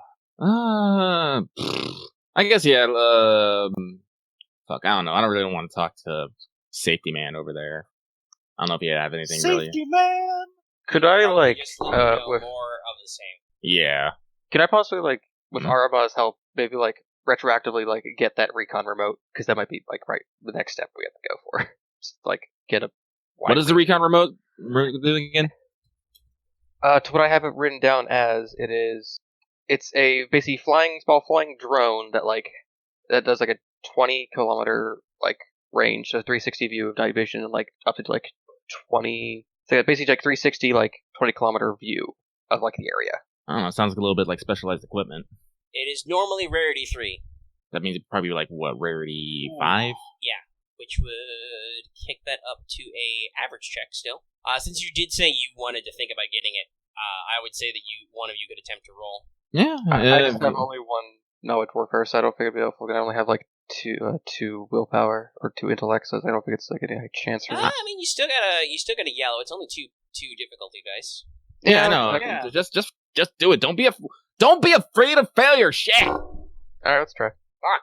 I'll never understand. It's like, oh, I might not be able to do it, so I'm not gonna do it. I'm just like, huh? Part of the joy is failing.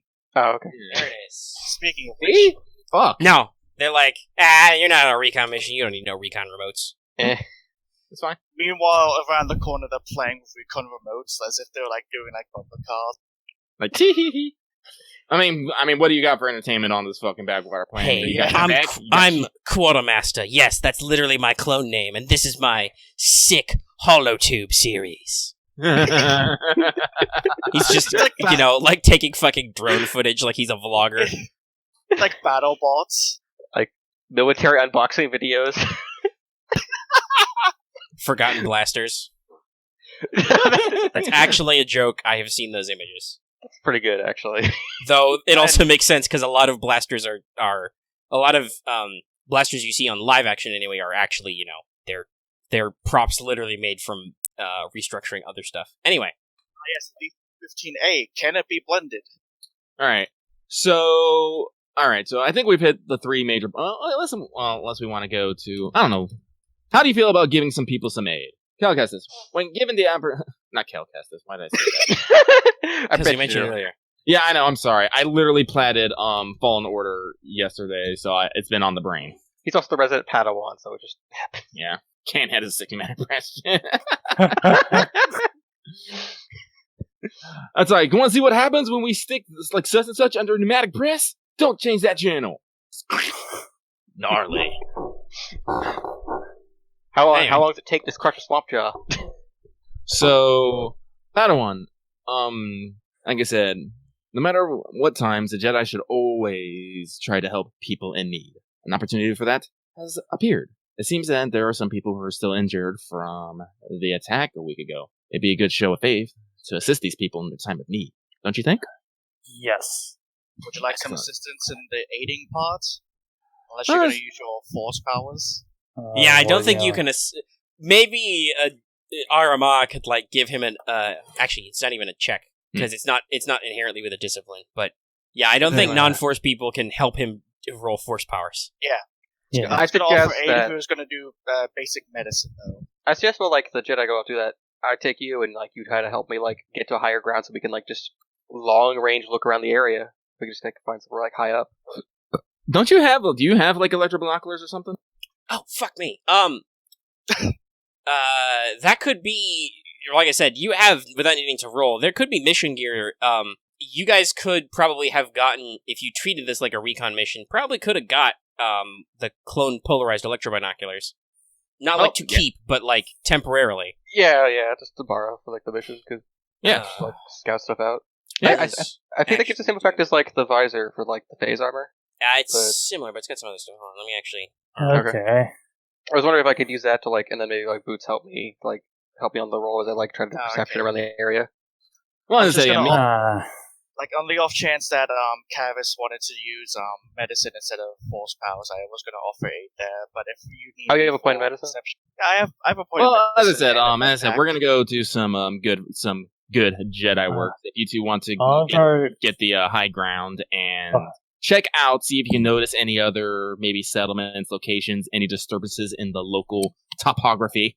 The bartender lady did mention it was pretty flat, so might be Bartend. I expect to see trees. Okay. So we're gonna split the party. Split the party, Dilly.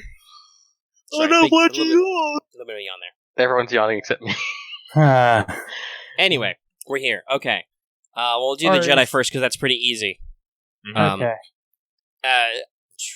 You could probably, for the sake of it, roll it, but it's more likely these are guys. Mechanically, this is closer to treating critical injuries, so you probably can't throw heal in here.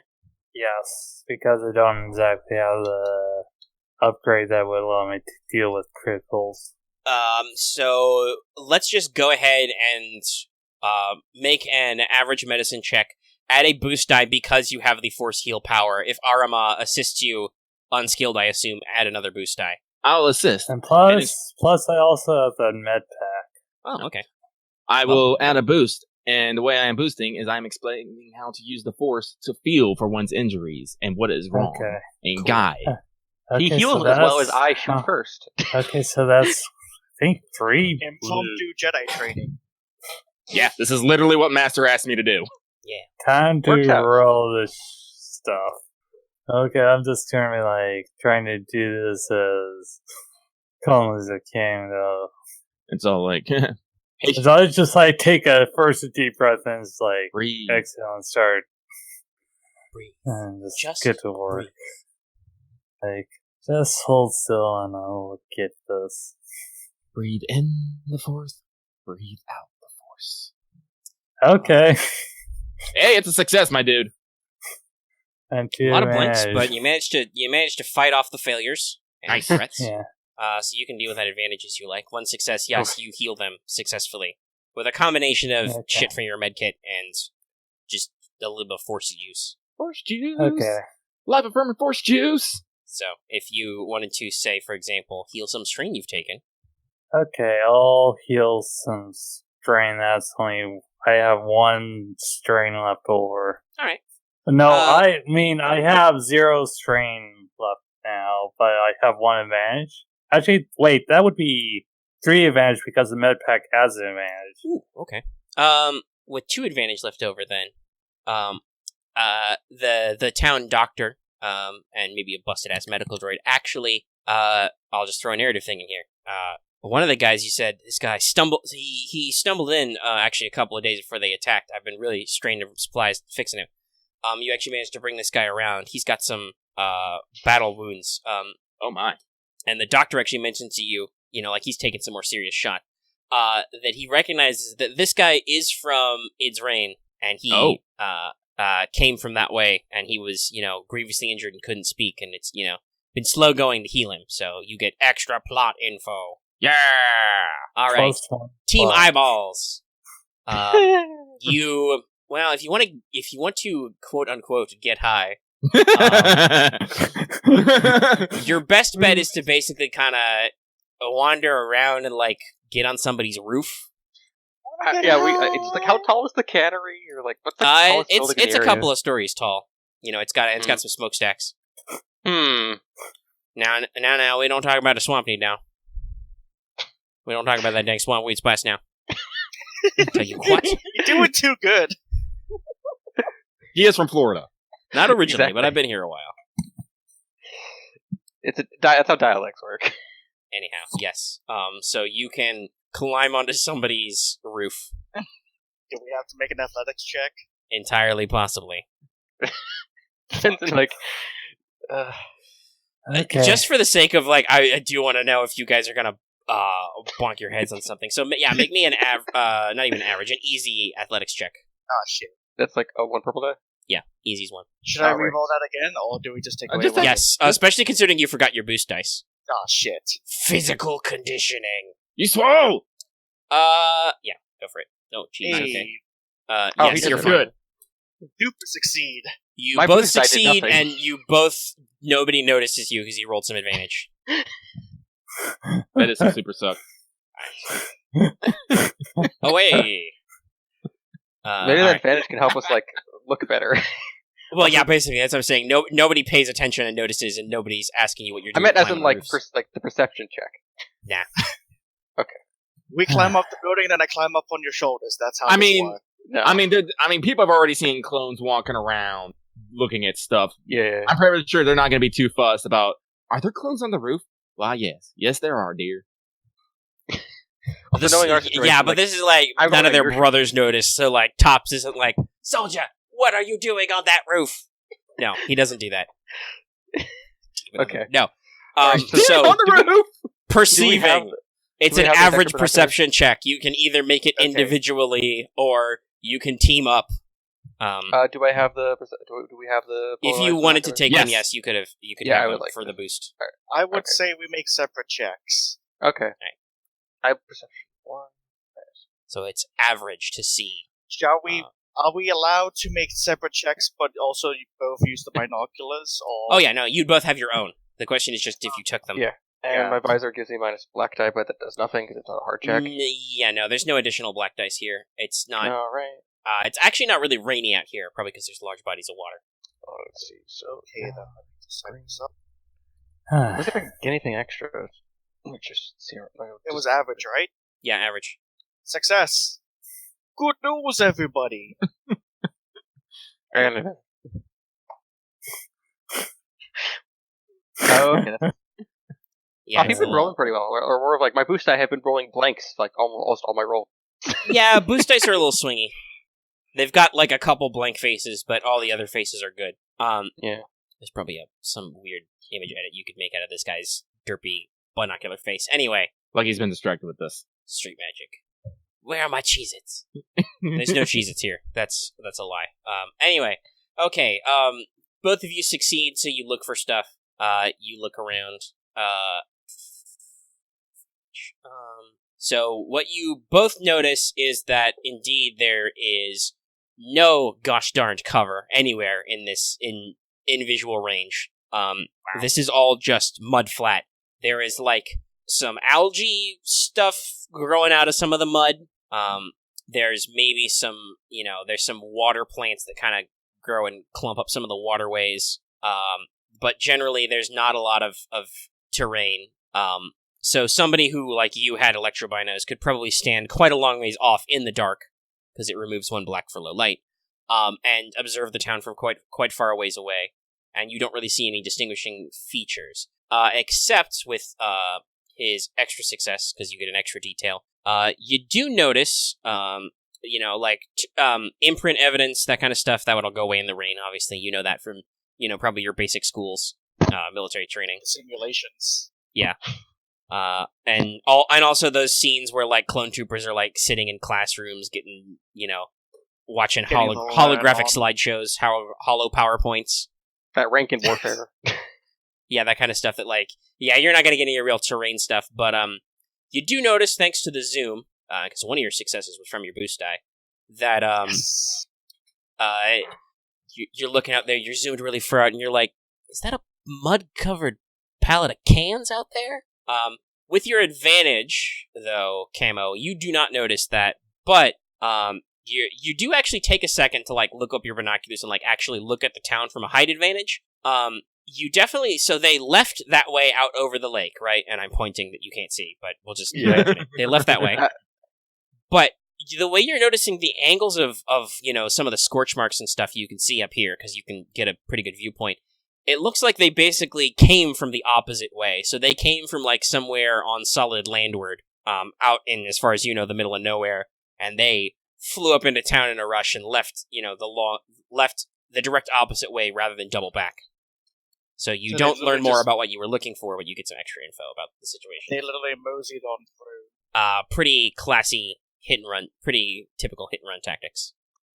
Also, if Loth says like whatever like that mud covered cans about, it's like I like grab it, it's like where to point. Yeah. You can't now see me, but I'm sorry. Now I'm just imagining two clone troopers trying to share one set of electric binoculars. Yeah, that's what I was thinking. No, this is the armor-mounted version, so they're clipped to your face. But yes, that's still hilarious. If you guys had regular electro binoculars, I like grab my shoulder. It's like where? What? I'm just picturing the two of us standing there with these clone visors, and then look off to the side. It's Aramaa doing like the cupping the binoculars with her hands, despite the blind. No, she doesn't have farsight. Yeah, no, I actually can't use the binocular. No, not even binoculars. Like, just like, you know how some people like put like their hands around. Oh their yeah, eyes I'm using my hand binoculars. Yeah. Oh, as soon as I get farsight, that's totally what I'm doing. It's so Star Wars. So I found some. Put hands on the back of your clothes. Put eyes on the back of your clothes. So if we exchange information, is the cans in the general direction that they left? Yes, it looks like they lost it. They lost a pallet, maybe. Okay, good. Oh, we have a direction now. Yeah. Oh shoot! I I don't know if Maybe there's anything else around the direction. Maybe there's any like something like any. As far as you can tell, with your current rates of success and advantage, there are no further distinguishing features in that direction. Ugh. Okay. Well, I might be happy to get the cans back. Yeah, that's very good. As long as it isn't, covered in mud. no, it's alright. Sealed. I'm about to say it's already covered in mud. Yeah, sorry, I meant to say filled with mud. Well, then they have some. They have a very poor cannery. Okay. Well, let's go see what the general's doing. Let's go see Down how they're we doing. go. Screen wipe. We're doing the force dance. All right. So we have healed the man from its reign. He is healed. Yeah. All right. Okay. All right. I said okay. You're together. Oh. Okay, we're together. Hive mind. Hive mind. All right, awesome. Everyone knows everything. All right. Cool. All right, we have That's a our direction code where we're word going. for when we want to share information and not reiterate. Hive mind, or just huddle. Oh, yeah. I'm sorry. That's I think that's a term that me and Marth have used a lot. Yeah. Yeah. It's a I good mean, That's phrase. okay. That's fair. Let's because I was just thinking buddy cop. to get out, to just work through the getting out of the way of the information because Yeah. I'm getting a little tired. So I was figuring we Yeah. can move along and maybe I find might a take concluding that point. to my- All Yeah, right, we so- get to a okay, five. So we're able to bring the guy from Israel to consciousness, or are you just better? Yeah, you can probably get him conscious in a little bit. You might have to wait a while, but Well, that's it. Okay, in that case, let's go check out that pallet. As I said, it's, like if they dropped it, maybe they left some more fucking tracks somewhere. And if nothing else, the cannery will probably be a little bit happy if they get one of their shipments back. okay. How are you so- going to look at the pallet? This is a very important question. Well, we got speeders in the fucking shuttle, right? Oh yeah, you got some jump speeders. Like how many? They stock up to 4. And how many people can ride on a speeder? Let me check. Please don't be one. Please don't be one. It might be. They're pretty small. If it's one, that's enough for us. And that's it. Is that in this book? Searching. Searching. About driving it. Do I want to start listening to the Her Had a Podcast? I kind of do. They're pretty cool. I found the White Scars one very informative. This. Okay, so it's not in this book. Or is it? No, it is here. Undecur class jump speeder. Okay. One pilot, passenger capacity 0. Encumbrance capacity of 2. Wow, these are small. No, these are they're folding ultra compact speeder bikes. They're like an emergency thing. Well, I don't want to just use a shuttle to, how many even clicks away was that pallet? It's probably under a click, but it's probably still Okay. a couple hundred meters. Yeah, let's just take the fucking, like I said, And your Electrobot, your Binocs can probably see a lot further. So we'll probably be all right to just take the speeder out there. Yep. Take the speeder. Okay, so we fly out to the pallet, I guess. Yeah, I guess. Right. Yeah. We're there. All right. You're there. It's a pallet in the mud. That is small. Yeah. And that's on a hinge, so basically that platform bit flips up to just fold. Great for storage. Okay. But yeah, So there's no obstacles, so I'm not gonna make you roll planetary to avoid eating shit. It's just it's a pretty quick scoot out there. Mm-hmm. You set down. You have left the sweet terra firma and now stand once again upon the mud. Back to the mud. Good old boots. Everybody takes a step and sinks down an inch. They get an inch shorter as their weight just settles. Yeah, there's a pallet. It looks like it was bound in some kind of twine or string thing. And it's made of some kind of fiberplast material on the bottom, but otherwise it's a pallet, and there's just stacks on stacks on stacks of canned foods. Mm-hmm. First question: if from the area around the pallet, is there any push trees in the area around? Just obviously there's a trail what trees? Pushed from it. Oh, it's there. flat. It's Just all there. flat. It's all flat. Yeah. Well, as I said, how many pounds did they mention? How many pounds they were able to get away with? 3. You forgot. probably could have gotten an exact number from that one guy, but you didn't talk to him. But oh well. Yes, it was 3 or I thought it was 2 or 3. 2 or 3. Yeah, that's it. Yeah, because that's what the good bar lady said. They took a couple or a few, so I think that's why it's just like. Once she said 2. Did she? I believe she said 2 or 3. Yeah. Yeah. All right. So it sounds like technically it was 2. And also obviously without a need to roll, there's probably a few dozen cans just scattered in the mud, slightly sunk in there. Because obviously this thing dropped and got a little skew-whiff. All right. Well, let's see here. So, are you gonna CSI this now? Yeah. Yes. Roll me average perception. There's no. I don't think there's any serious environmental factors to add setback dice. Average. Think Well, about do you want to keep the binoculars for the mission? Yeah. I mean, yeah, you guys probably should. You've got them. Bloost. Can we share them for this, or Wow, what the fuck, me? Hey! Well, I'm already wearing them, apparently. There you go. You got them. Okay, so It's per trooper, so you don't need to worry about it. Yeah, Okay. you got 1 axe. I've got 1. They don't. No, because they don't have that's clone true. armor to test it. Okay. so I see 2 how this threat, works. 1 advantage. I'll take the strain. It says Well, force. yeah. You don't get to pick how I spend threat, but yeah, Okay. it's only 1, so it's a strain.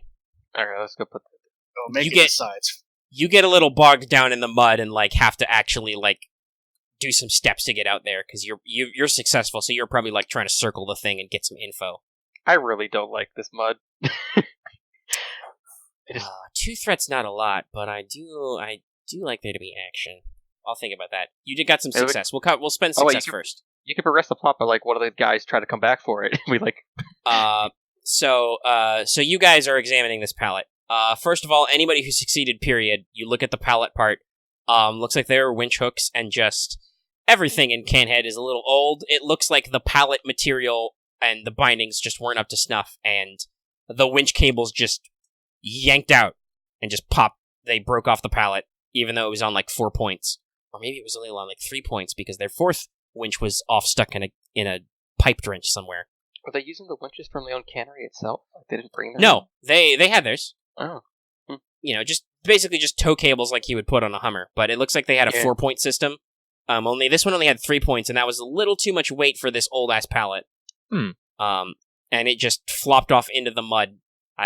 You guessed that for the sake of CSI, you're lucky that it landed on solid ground, I guess. And cans obviously scattered everywhere. But yeah, you notice there's some scuff marks and stuff, some scratches of the winches and things. And you're able to figure this out very quickly. It looks like they just, in haste, made it off. Those of you who rolled higher numbers for success can probably get some more details, and obviously one of you's got binoculars on, who got the more successes. Right. I got 4. It looks like And I there's, only got an advantage. minor stress marks, and stuff. It looks like maybe there was a little bit of a struggle to get all the cables on this thing in the dark. it just kind of further cements that it was an attack of opportunity, but there's not really a lot of forensic evidence. But you do realize, based on the system that they were using, that they were definitely had some kind of tech that was, like, dedicated for load lifting, because most people don't have, like, 4 winch cables on their cargo speeder or whatever. They've got some kind of heavy lifting thing. Yeah. And, just because I'm a horrible monster, anything from the advantage? You'll probably want to use that advantage for the thing that comes next. Oh no! Okay. Great wildlife. I was hoping that it'd be like some of Attracted to the sweet scent of tuna. Yeah, basically, Aramaa, you kind of step out to go look at a can, and you find some that are a little more beat up than usual, and you just step in the wrong place, and I described them before. This, like, giant toothy mud skipper pops out of the mud. It looked like it had a couple of inches of coverage over its body, just pops out and tries to nom on your leg. Yeah. Let's see. Do you yell? Like, well, we'll see if it even hits first. I'll give you the opportunity. You have melee defense, right? Yep, 2. Trying to get a taste of that Aramaa. So, 1 of those, 2 of those. A melee attack is average. But first, hold on. A delicacy and doujin rolls. That's right. Yeah, DD for PP for difficulty, and then black or setback for defense. Right. The session's almost over. I have 2 points. Do you want to upgrade this once? Oh, yeah, actually, hold on. I feel I'm bad. double checking. I have stat blocks for this. No, okay. I'll just go for it and see what happens. 2 success. The boost dice are for its yonder ambush hunter ability. When attacking an unaware character, it gets 2 boost on combat checks. So it's doing a bite. So that is +2, so that's 5, plus more 2, so that is 7 damage, but it got no advantage, so it can't activate any special stuff. Oh, thank God for that. Let me see here. 7. I have 4 soak. That means I take 3. I am down to 9 out of 12 wounds. Alright, it just whops out of the water and just clomp sideways on your ankle. Nom! Okay. Its teeth, which are very sharp and stuff, bite through the armor, basically. Mm-hmm. They get around the armor plates. It's needle-like teeth. And so just everybody go ahead and roll initiative. It is vigilance. Vigilant. Wait, what is vigilance based on? Okay. Willpower. And I have... Willpower. Okay. Don't think I can spend an advantage on anything. You get a boost die on your initiative check. Okay. That's what I was alluding to. That would probably make sense. Okay, you didn't really vigilance? notice anything about the palette, so you were actually having situational awareness. Oh, wow. Okay, so YGGB. I think that's it. Wow. Fuck this mud shark. Yeah, fuck this mud shark. What the fuck? Jeez, lucky. What? 1 success, full triumphs. No, that's advantage. Well, advantages. My bad. Doesn't mean anything. Yeah, advantage is just a tiebreaker in initiative, unless you've got something to, like, specially spend it on. So, nope. Does the thing go first? Slot it at 3, and then yes, it PC, goes fast. PC. It's going to fight again. Okay, so the mud shark goes first. Great, the mud. I can't get first. Well, I'll do it in this order. The mud shark, having realized that you're a little bit larger than what it usually likes to eat, is going to take a slightly defensive posture. It's going to flail with its 4 limbs, its 4 fins, which are cartilaginous and end in digging claws, and it's going to try and slap Aramaa with its claws as it burrows down into the earth. So it will roll its brawl again. Yellow, green, because it's a rival and it has a point of brawl. DD, but it doesn't get its boost dice because you're not unaware anymore. This thing's gonna kick my ass. Yeah, oh, this thing's gonna kick my ass. Okay. Oh God. It takes 2 threat though, so you can think about that. So what's the success on that? 2. And it's got a triumph. This is probably the safest thing to crit with since it doesn't have any vicious. So the claws are only +1, but it's got pierce 1. So this would be 4 plus. So that's 6 damage, pierce 1. 6 damage, pierce 1. That means I only get. So I'll take another 3. And yeah, sure, fuck it. This will be the first time we've done that in a session. Let's spend that triumph to inflict a critical injury. Right. Oh no. Oh jeez. So what happens is you roll on the percentile chart for this. So I will roll 1d100. This could get really bad. Oh, Right, I gotta do It's poly. Poly. Okay. That's right. I'm like, what's going on Polyhedron. here? 31, so that's fairly low. Not that high. What the fuck is the advantage chart? It's somewhere in there. It's in the chapter on. Oh wait, I common have conflict. a PDF for this. Hang on. Where the fuck is it? All right. Okay, so what was that again? 31. Oh, that's just kind of annoying. 31 is an easy critical injury. Stunned. The target is staggered until the end of his next turn. So, staggered, you cannot take actions, but you can still take maneuvers. Well, with that, I'd like to have that 2 threat be the opponent may immediately take 1 free maneuver response to the active character's check. Alright, go for it. What's your maneuver? Disengage. Okay. Alright, so this thing just, once again, like I said, having realized that you're a bit larger than its usual prey, but still tasty, just starts wailing on you with its claws, rakes up and down your legs. It's really, really painful. Ow. Ow. And you just, you can decide whether or not you cry out, but you just do an instinctive, very Jedi-like backwards tuck roll. Mm-hmm. You hit the dodge button and just roll back. And just do that. Stim. So, wait. that was its action. For its maneuver, it will burrow into soft earth.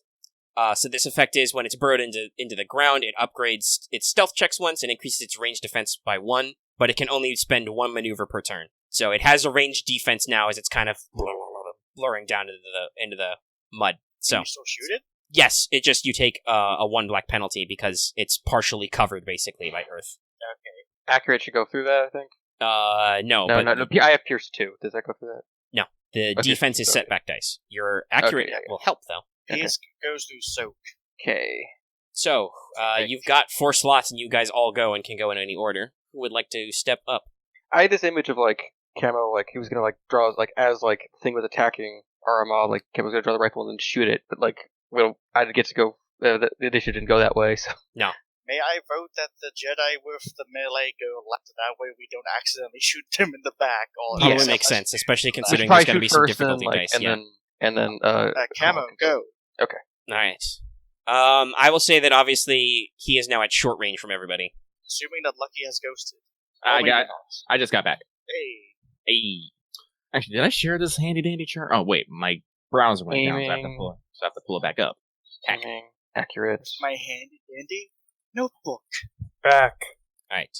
What would be? Let's see. Oh, S is So- okay, black. Okay, so then 2 purples and So an what's- S. Well, what are you doing? Going on? I'm aiming and then shooting. Okay, so you spend a maneuver to aim and shoot. You're doing, I assume, with your rifle because it's got quick draw on the Yeah. on the sling. Yeah. Okay, so short range is an easy check, 1 purple. Okay. And remember to add the black die because it's got a ranged defense. Yeah, you got I it. think I did right. Well, you don't hit him, but you do get 4 advantage, and hopefully this thing Lucky is just cross-referenced. I'll open that right now. Yeah. Give it a look. Yeah, that was a quick little chart for spending stuff, so you've got 4 advantages. So you could perform a free maneuver that doesn't. So you could immediately, since your gun is, you could spend 2 of those to switch to your sidearm because your sniper rifle has to recharge. Mhm. You can add boost dice to the next check, etc., etc. I can negate its defensive bonus. until the end of the current round. So you could say that basically you blow some mud up. So I yeah, can do that, and then any other one of the ones you could recover a strain. and then I can I want strain, doesn't matter, but I'll negate its bonus and then give the next character, whoever it is, one boost. Okay, I'll give got it. I'll give the one a boost die. All right, so unfortunately, the mud thing it's doing gets in your way. You don't get the kill shot, but your blast is pretty powerful and it is pretty close. That just mud sprays up off the ground, so it's slightly uncovered until it can resettle itself. Who would like to go next? I believe it would make sense but he just BRB'd, so Okay. well, too bad. So the Jedi are going to charge into melee anyway. Yeah. Let's go. Go for it. I'll go for it. All right, Wait, okay, so range is currently short. correct. Sorry about that. I just got Okay. a phone call. So Okay, Oh, I good. lost back. just hung up. Oh, okay. Never mind that. All right. Well, Okay, let's as we go said, with it would make more Loth. sense for the shooty boys to go first. Yeah, Loth, go. I'm assuming that I would have just be carrying my rifle everywhere I go. So do I? Yeah. Yeah, you also you get a boost Roll die, action and you don't have to do the draw. black die because I got rid of it with my advantage. Yeah, there's not really like a holster, so you probably are just carrying your rifle.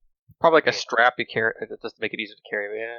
Okay, and one purple, you say? Yes, it is easy. I forgot. Can I take an aim maneuver as well?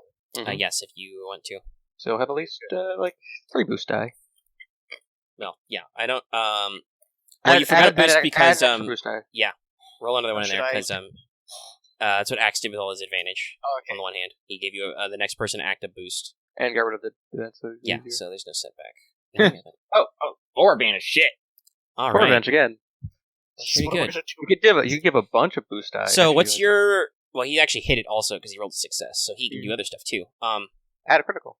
My So damage is 9. all right, so that's 10. You get any pierce on that? PS1. Okay, so that ignores 1 point of soak. So you I do have a crit of 3. That means that you useful can for need to this? spend at least 3 advantage to do a critical hit. PS4. I can spend 3 advantage and also give 1 advantage to the next person. Yes, that is true. Okay, so let's see. Well, so soak that basically becomes 3, so it takes 7 wounds, and you could inflict a critical if you would like. I would like to do that. Okay. Do you want to roll on the critical chart, or do you want me to roll?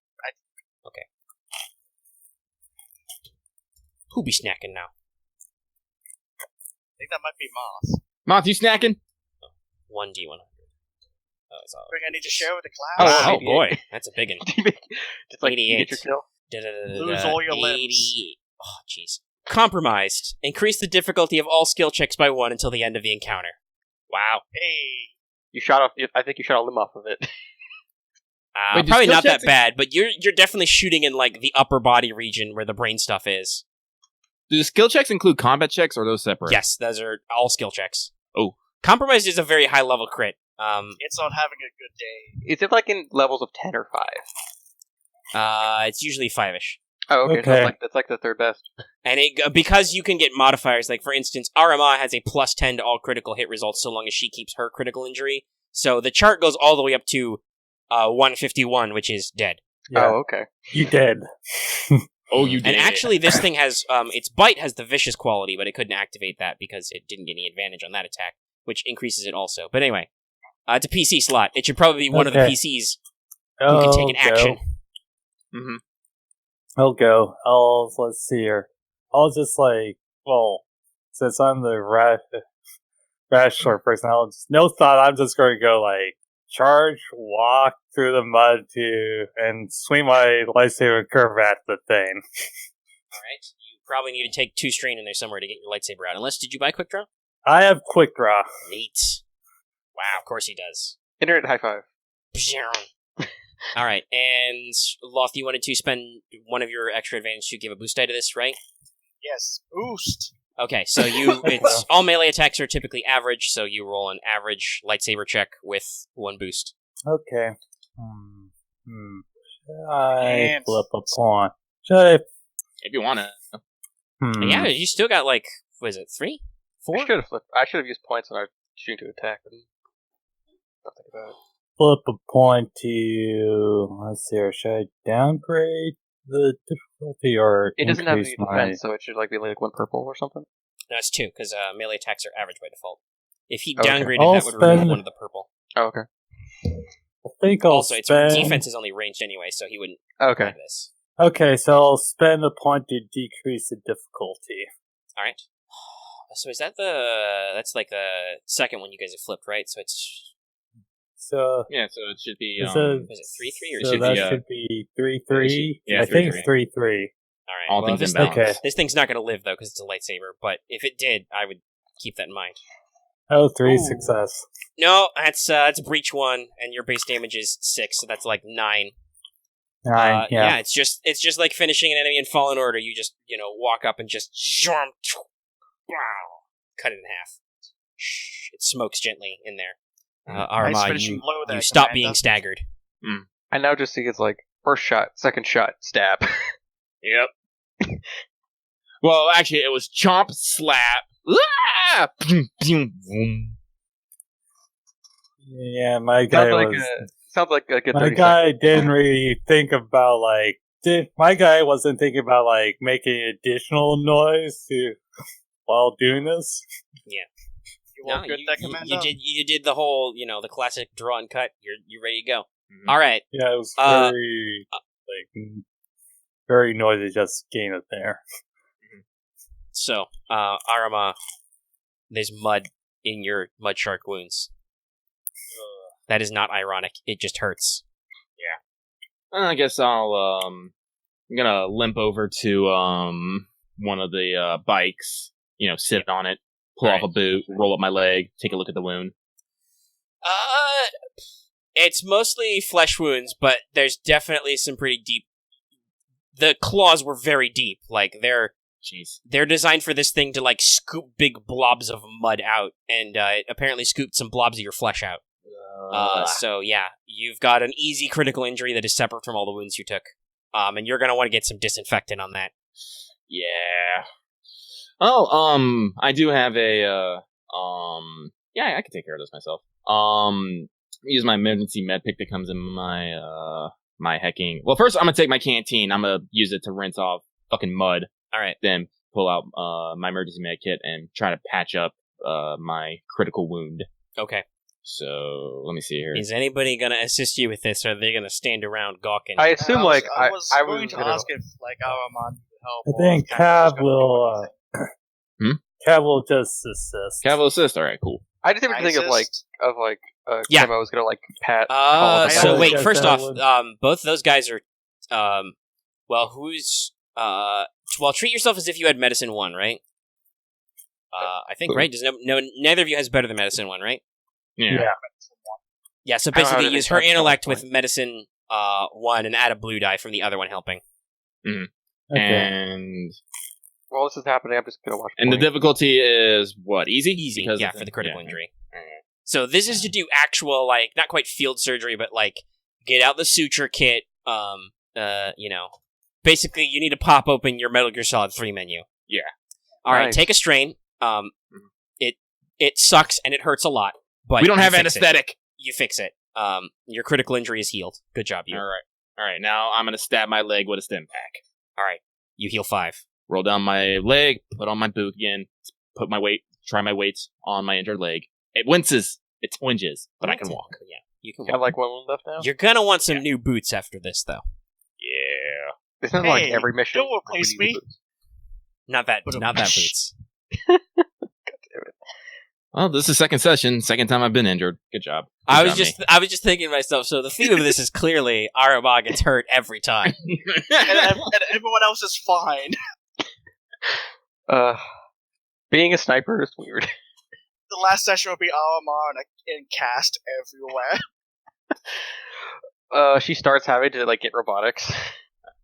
Taket once got his arm completely flamethrowered off, so it can happen. Oh, that's like the most Alright, unclean 001, thing ever. You have to live. I forget. Booze, did you assist? Yeah, I assisted. All right. Well, guess what? Padawan and clone, you get head pats. Thank you very much. I shall accept this. I just hear the clunk clunk because he's still wearing a plastic helmet. Yeah. Yep. All right. Go inspect the mud shark. Oh, it's indigenous life. Does anybody want to try xenology they don't have to understand the mud shark? Fuck. Maybe we Let's should do have this. the Padawan. I'll try. Okay. No, Can the I only help? question. My You'll question is it tasty? How does What that We're gonna eat taste? this guy. We're gonna eat Cav this. will just start poking around on it. Can I just help? Omega, what Poke shall we with do with that? lifesaver and just What Can I was that, unskill Loth? hope? How many purple dice? How many Average. okay. Can I assist Do one of this. Wow. I don't really know how much you Wow. can assist knowledge checks. No. them? Okay. Actually, don't have a skill yet. Okay, so Loth Oh, rolled yeah, and I- one threat. That's right, it's a restraint. I forget about Yeah, it part of it twitches with neural whatever, and you get a strain. that. Loth. Ara's scream hurts you. But with 2 success, you remember your briefing packet, and it's like, know your enemy. So the mud shark is a common predator in mudflats, razor glades, and other shallow open swamps. It resembles many a common predator in the galaxy, with a dark earthy coloration and thick, rubbery skin. While not truly limbs, its front fins are flexible and end in broad digging claws which can work through soil and mud, where it embeds itself in weights, hunting using a bioelectric sense. When prey is near, it pushes out with powerful muscles and bites down on the prey. They can hold their breath for hours this way. If attacked, they will flail wildly with fins and try to escape. So, yeah, you learn some stuff.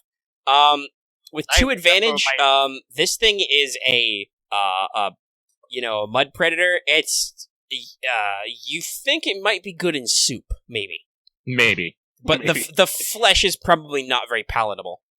Because it's going to be mostly like lean predator muscle and cartilage. Are we making gumbo? We're going to make some victory gumbo? Well, I mean, I'm pretty sure we're about to fly back to fucking Canhead and tell them, hey, there's a pallet of your stuff back there and a dead mud shark if you guys want that. And knowing these people, they'll be like, I know me a good mud shark stew or something. Oh, we gonna make that mud shark gumbo now? Mud shark stew. Yummy, yummy, yummy, yummy mud sharks. Oh, by the way, hey, now don't you want to pull out them dig dog claws down there? You make good jewelry out of them dig dog claws. Dig dog claws? Wait, what? They dig the mud. They dig claws. They dig their claws. You broke me for a bit. I'm sorry. This accent is really good for that. I love that I can just make swamp people noises.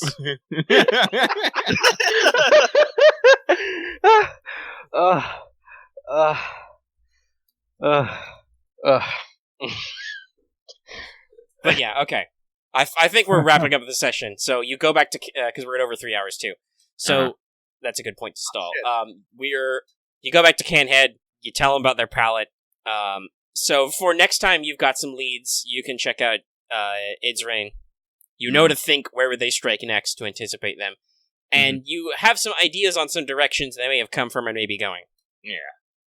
So you tell them all that, and they probably get out on their swamp speeders to go have a little party and recover all that stuff. Are you guys just gonna climb back in the shuttle and scoot off to your next destination? Yeah. All right, that's probably a good point to call a close to the session. Okay. This episode shall be called Swamp Music. Fair. Swamp music. Yeah, it was our first social encounter. Yeah. Well, as I said, it's the actual name of a song by Leonard Skinner. Yeah.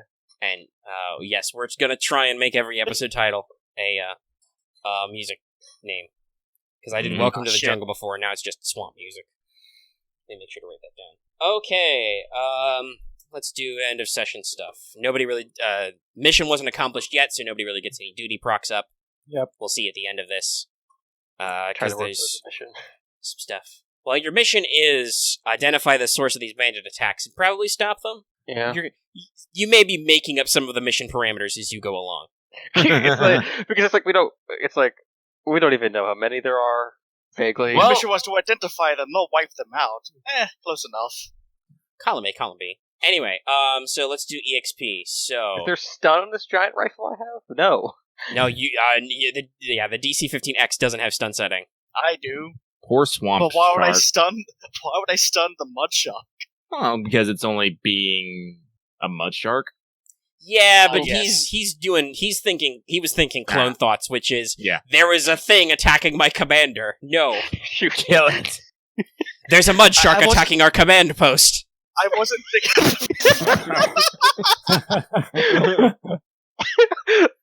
I mean, all I've really done is stood around and get attacked. So yes, I am a post.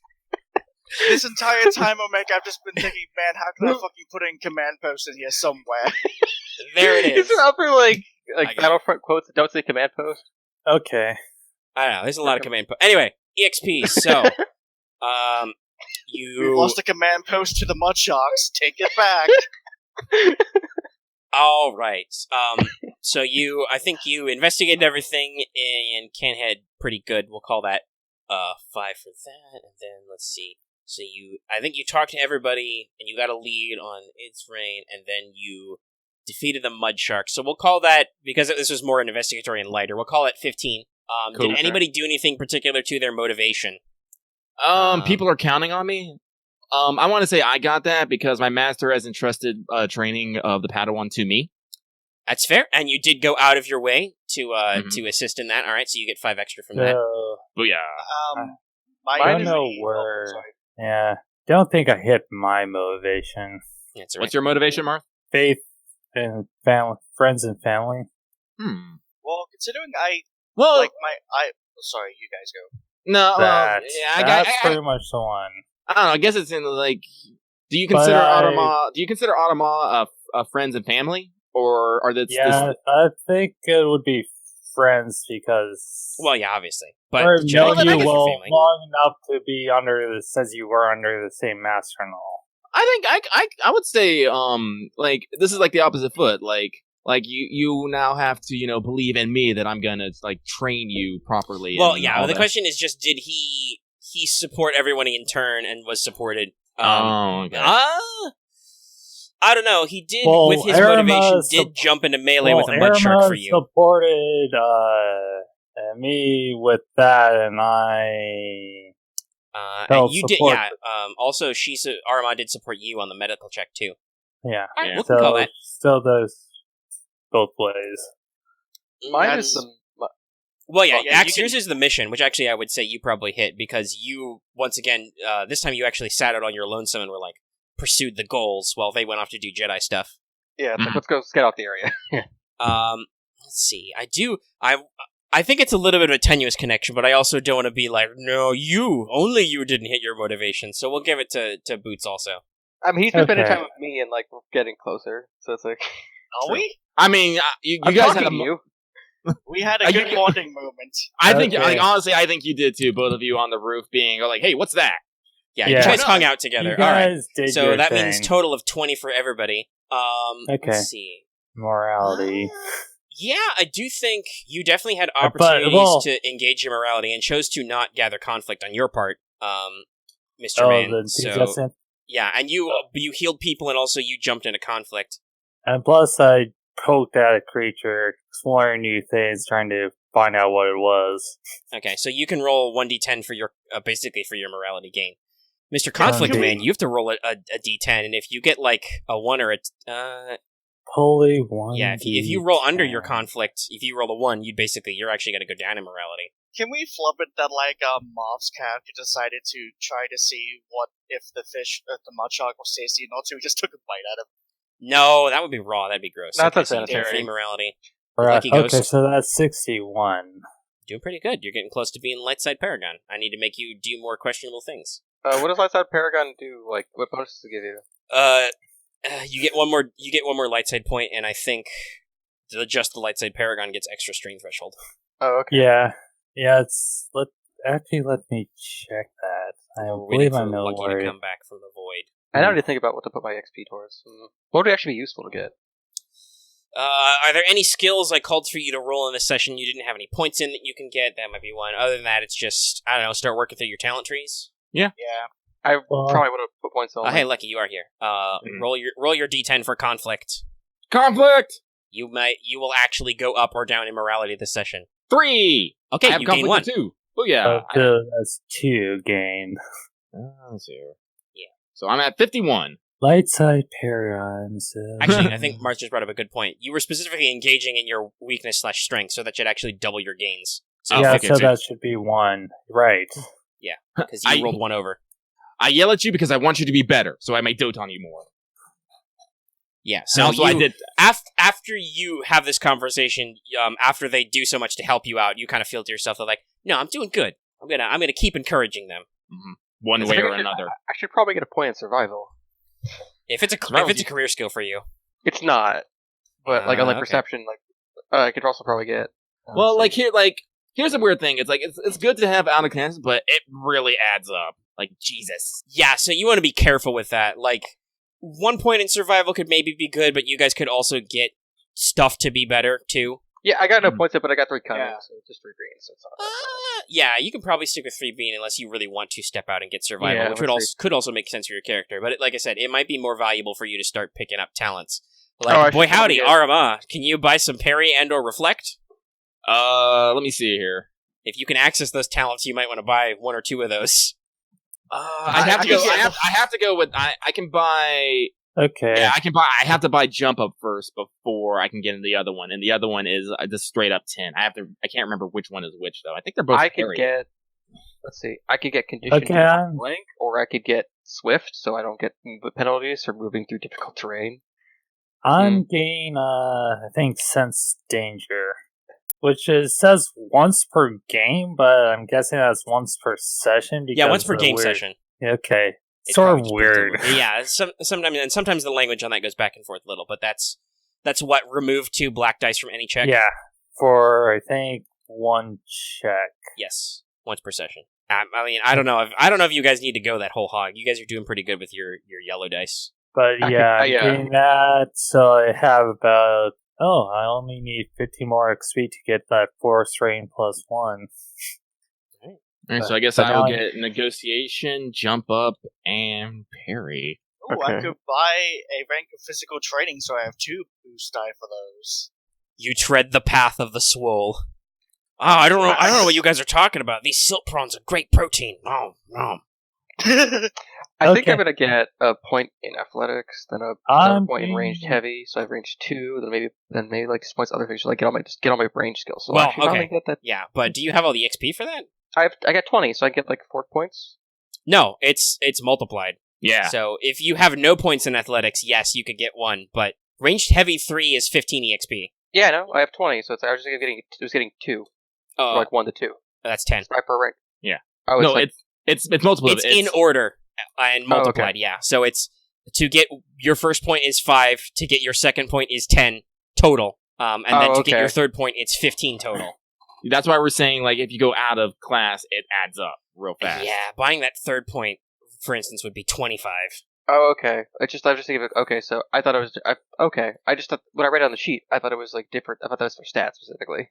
No, it's because and stats are 10 per rank. So no, it's okay. Skills is the cost of buying the next rank is 5 times that rank in EXP. So, like I said, rank 1 is 5 EXP. Rank 10 is to buy the second point, or yeah, to buy the second point is 10 EXP, etc.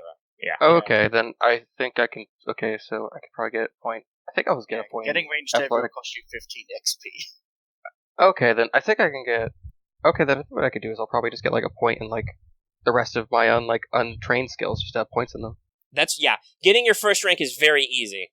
Just have those, because it's like that, or I could do like a point in athletics, a point in brawl, and a point in then range heavy 2. That's fair. All right. Anyway, do we have anything more to say for the recording, which is very long? Can't think of anything. Okay, cool. We'll see you next time for the exciting conclusion of the Swamp Bandit scenario. Bye, everybody.